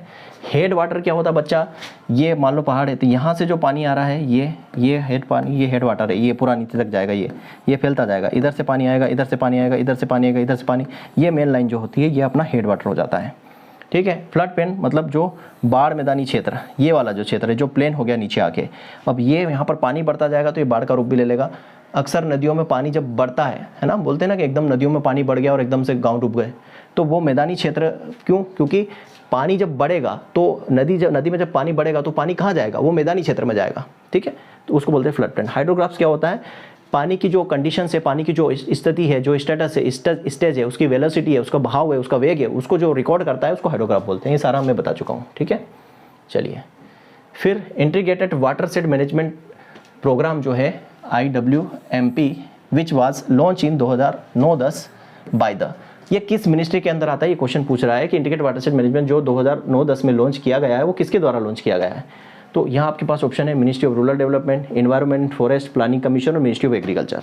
तो बच्चा मैं अच्छे से पढ़ाया हूँ कि ज़्यादातर जितने भी प्रोग्राम है वो सारे मिनिस्ट्री ऑफ रूरल डेवलपमेंट के अंदर है, ज़्यादातर मोस्टली, 1 2 3 अलग है, उनको अच्छे से याद कर लेना कौन सा मिनिस्ट्री इसके अंदर आता है, एनवायरनमेंट, क्लाइमेट और फॉरेस्ट के अंदर, कौन सा प्लानिंग कमीशन और कौन सा एग्रीकल्चर के अंदर। 3 आपको मिलेंगे, एक इसके अंदर, एक इसके अंदर, एक इसके अंदर, बाकी जितना भी आए सब रूरल डेवलपमेंट है। पर क्वेश्चन हो सकता है कि यहाँ से ना पूछे, आपको जो अलग है उनमें से पूछा जा सके, वो अभी आपके साथ डिस्कस कर लूँगा मैं, ठीक है। चाहो तो मैं अभी डिस्कस आपके साथ कर लेता हूँ उसको, ठीक है, अभी डिस्कस कर लेते हैं उसको क्या है,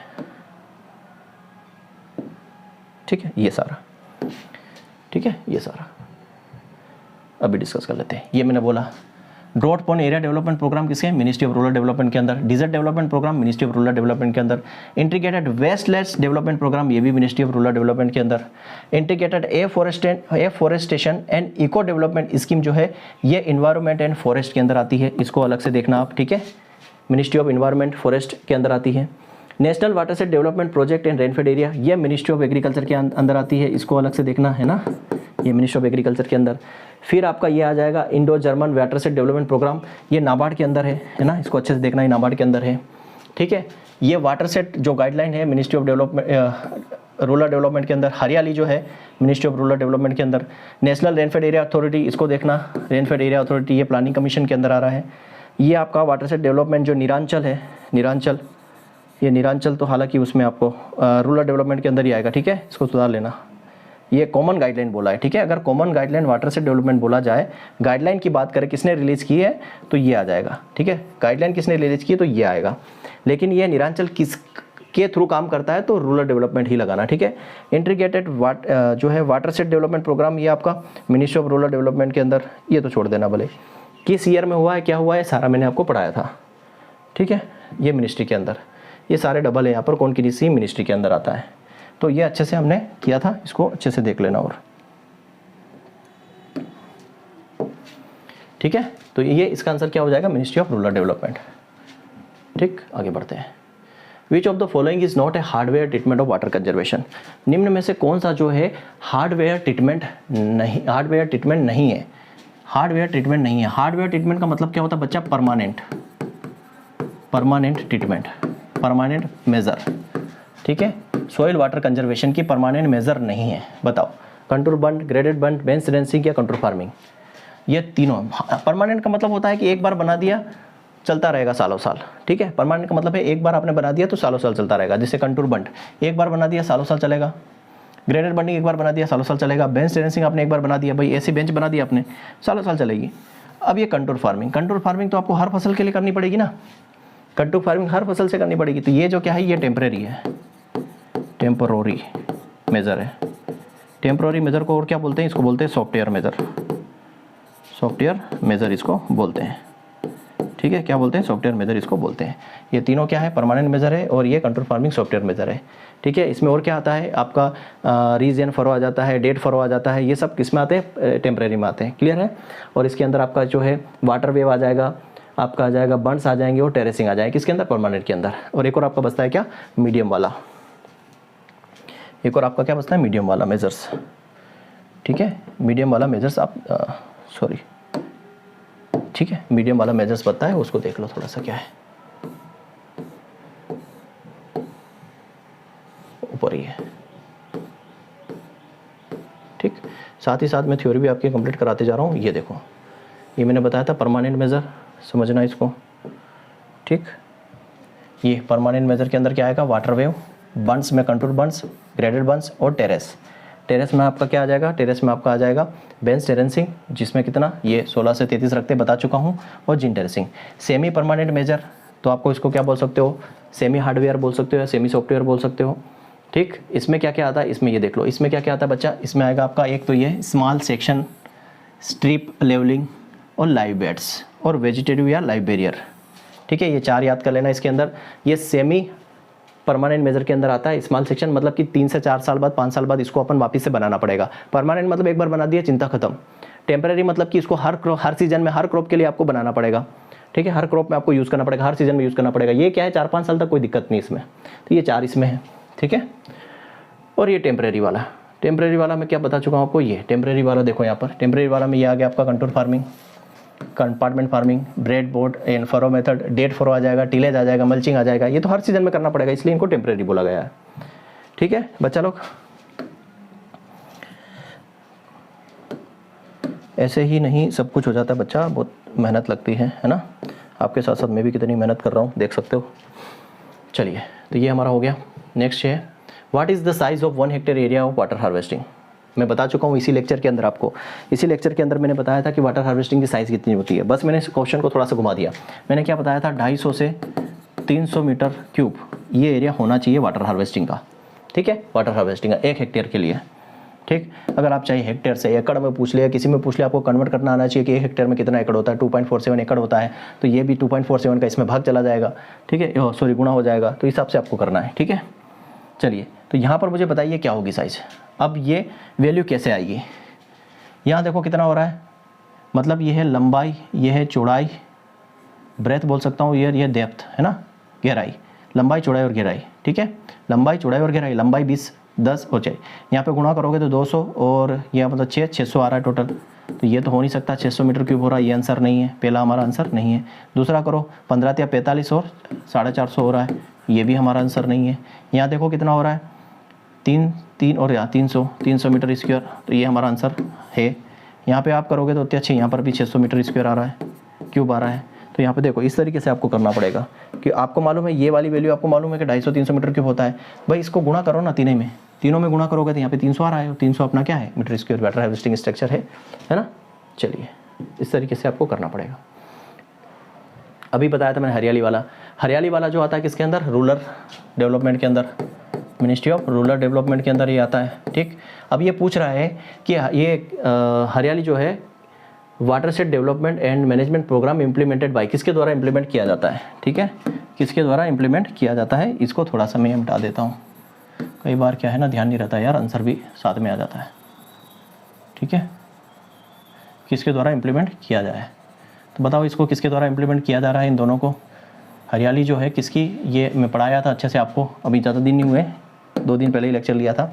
तो हरियाली जो है ना बच्चा, हरियाली जो है ये किसका जो है प्रोग्राम है बच्चा, हरियाली जो प्रोग्राम है ये स्टेट और गवर्नमेंट दोनों का है, सेंट्रल और स्टेट गवर्नमेंट दोनों का है, ठीक है, कंबाइन है ये, ठीक, दोनों का कंबाइन है ये।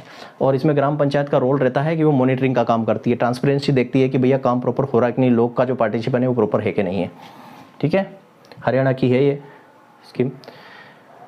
अब आ जाओ, MP water and land management institute कहाँ पर है, ये भी मैंने पढ़ाया, कहाँ पर है, भोपाल में है, 1985 में ये बना था, ठीक है, ट्रेनिंग का काम करता है, ये ट्रेनिंग देता है, ठीक है, watershed management integrated watershed management department के अंदर ही आता है और भोपाल 1985 में ये बना था, ठीक है।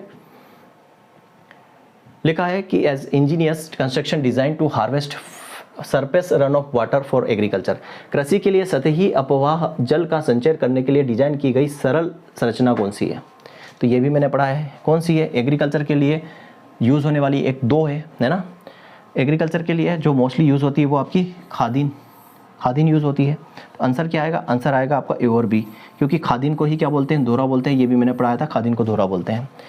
बावरी जो है, बावरी भी यूज़ होती है, वो इरिगेशन के लिए यूज़ करते हैं, पर यहाँ पर एग्रीकल्चर के लिए जो बेस्ट बोला जाए तो वो क्या है, खादीन, और खादीन को ही दोहरा बोलते हैं, ठीक है, ये सारा मैंने आपको पढ़ाया हुआ है, ठीक है। नेक्स्ट क्वेश्चन है, in which year indicated wasteland development program started. अब वेस्टलैंड डेवलप अभी जस्ट बताया, वेस्टलैंड प्रोग्राम कब शुरू हुआ था, वेस्टलैंड प्रोग्राम बच्चा शुरू हुआ था 1990 में, ठीक है, वेस्टलैंड प्रोग्राम जो है 1990 में शुरू हुआ था, क्लियर है। सारे प्रोग्राम्स की लिस्ट आपके पास है, यहाँ पर आपका शुरू हुआ था drought prone area programme, drought prone area programme, ठीक है, DPAP, drought prone area programme आपका 73-74 में शुरू हुआ था। उसके बाद बात करते हैं इसमें आपका आया था डिजर्ट डेवलपमेंट प्रोग्राम, DDP, ठीक है, यहाँ आपका आ जाएगा national watershed programme for rainfed area, ठीक है, national watershed programme for rainfed area, ठीक है, और 2009 में तभी पढ़ा हमने इंटीग्रेटेड वेस्टलैंड डेवलपमेंट प्रोग्राम, ठीक, ये सारे। तो ये हमारा लास्ट क्वेश्चंस था, ठीक है। लेक्चर आपको कैसा लगा बच्चा, जितने भी क्वेश्चंस मैं बना सकता था वो सारे बनाए मैंने, और जितने भी एग्ज़ाम में क्वेश्चन बन सकते सारे आपके साथ डिस्कस किए मैंने। और मैराथन इसलिए बोला क्योंकि लगभग 1.5 से 2 घंटे की क्लास हो सकती है, क्योंकि थ्योरी भी एक्सप्लेन मैंने की है आपके साथ।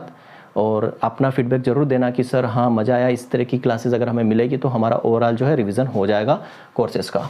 और मैं यहाँ पे आपको थोड़ा सा यहाँ पर रिवाइज़ भी करवा देता हूँ सारी चीज़ें, है ना, सारी चीज़ें आपको थोड़ी सी मैं यहाँ रिवाइज़ एक ओवरव्यू आपको दे देता हूँ, ठीक है, एक ओवरव्यू आपको दे देता हूँ, सब कुछ क्लियर है। तो आपका जो भी है यहाँ डाउट वो क्लियर हो जाएगा, ठीक है। एक ओवरव्यू आपको यहाँ पर सारा दे देता हूँ क्या है इसका, ये हमने पढ़ा था, हालांकि मैं सब कुछ बता ही चुका हूँ, ओवरव्यू देने का कोई सेंस नहीं है, बट अब लास्ट में आप देखना चाहो तो देख लेना इसको, है ना। ये बताया था मैंने, वाटरशेड क्या होता है ये एक्सप्लेन कर दिया था, ये क्वेश्चन भी था अंदर। प्रेसिपिटेशन मतलब जो किसी भी फॉर्म में पानी का आना प्रेसिपिटेशन होता है। हेड वाटर क्या बता चुका हूँ, रीज लाइन क्या होता है ये भी बता चुका हूँ क्वेश्चन के अंदर। फ्लड प्लेन भी बता चुका हूँ। ट्रिब्यूटरीज क्या होता है, सहायक नदियाँ होती है, ठीक है। जैसे मान लो ये पानी जा रहा है तो इसके अंदर दूसरे और भी पानी आकर यहाँ पर मिल रहे हैं। एस्चुरी क्या, मुहाना होता है जहाँ से पानी समुद्र वगैरह में गिरता है, क्लियर है। ये सारी चीज़ें, ये रीज लाइन हेड वाटर हमने देख लिया था। इक्विफर्स बता चुका हूँ, ये भी बता चुका हूँ, ठीक है। वाटर सेट मैनेजमेंट क्या होता है ये भी हमने डिस्कस किया।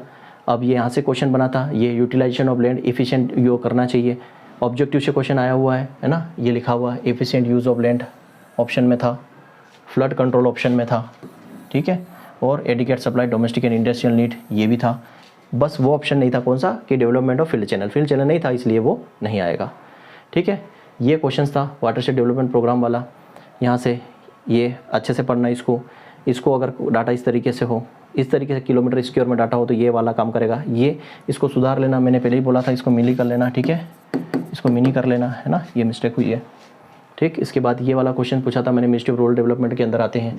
इसमें यह देखना total 55 million hectare rainfed area को कवर करेंगे 2027 तक, ठीक। ऑब्जेक्टिव्स क्या है इसके ये देख लेना आप, ठीक है। बाकी सारा हम यहाँ पर ये तो सारा ही बता चुका हूँ मैं, permanent measure, semi permanent measure, temporary measure, clear है। वाटर हार्वेस्टिंग की सारी चीज़ बता चुका हूँ, कितने कंपोनेंट्स होते हैं, कितना एरिया होता है, ठीक है। हरियाली पढ़ ली हमने, ये देख लो, दो और देख लो क्या है, दो ये बता चुका था मैं।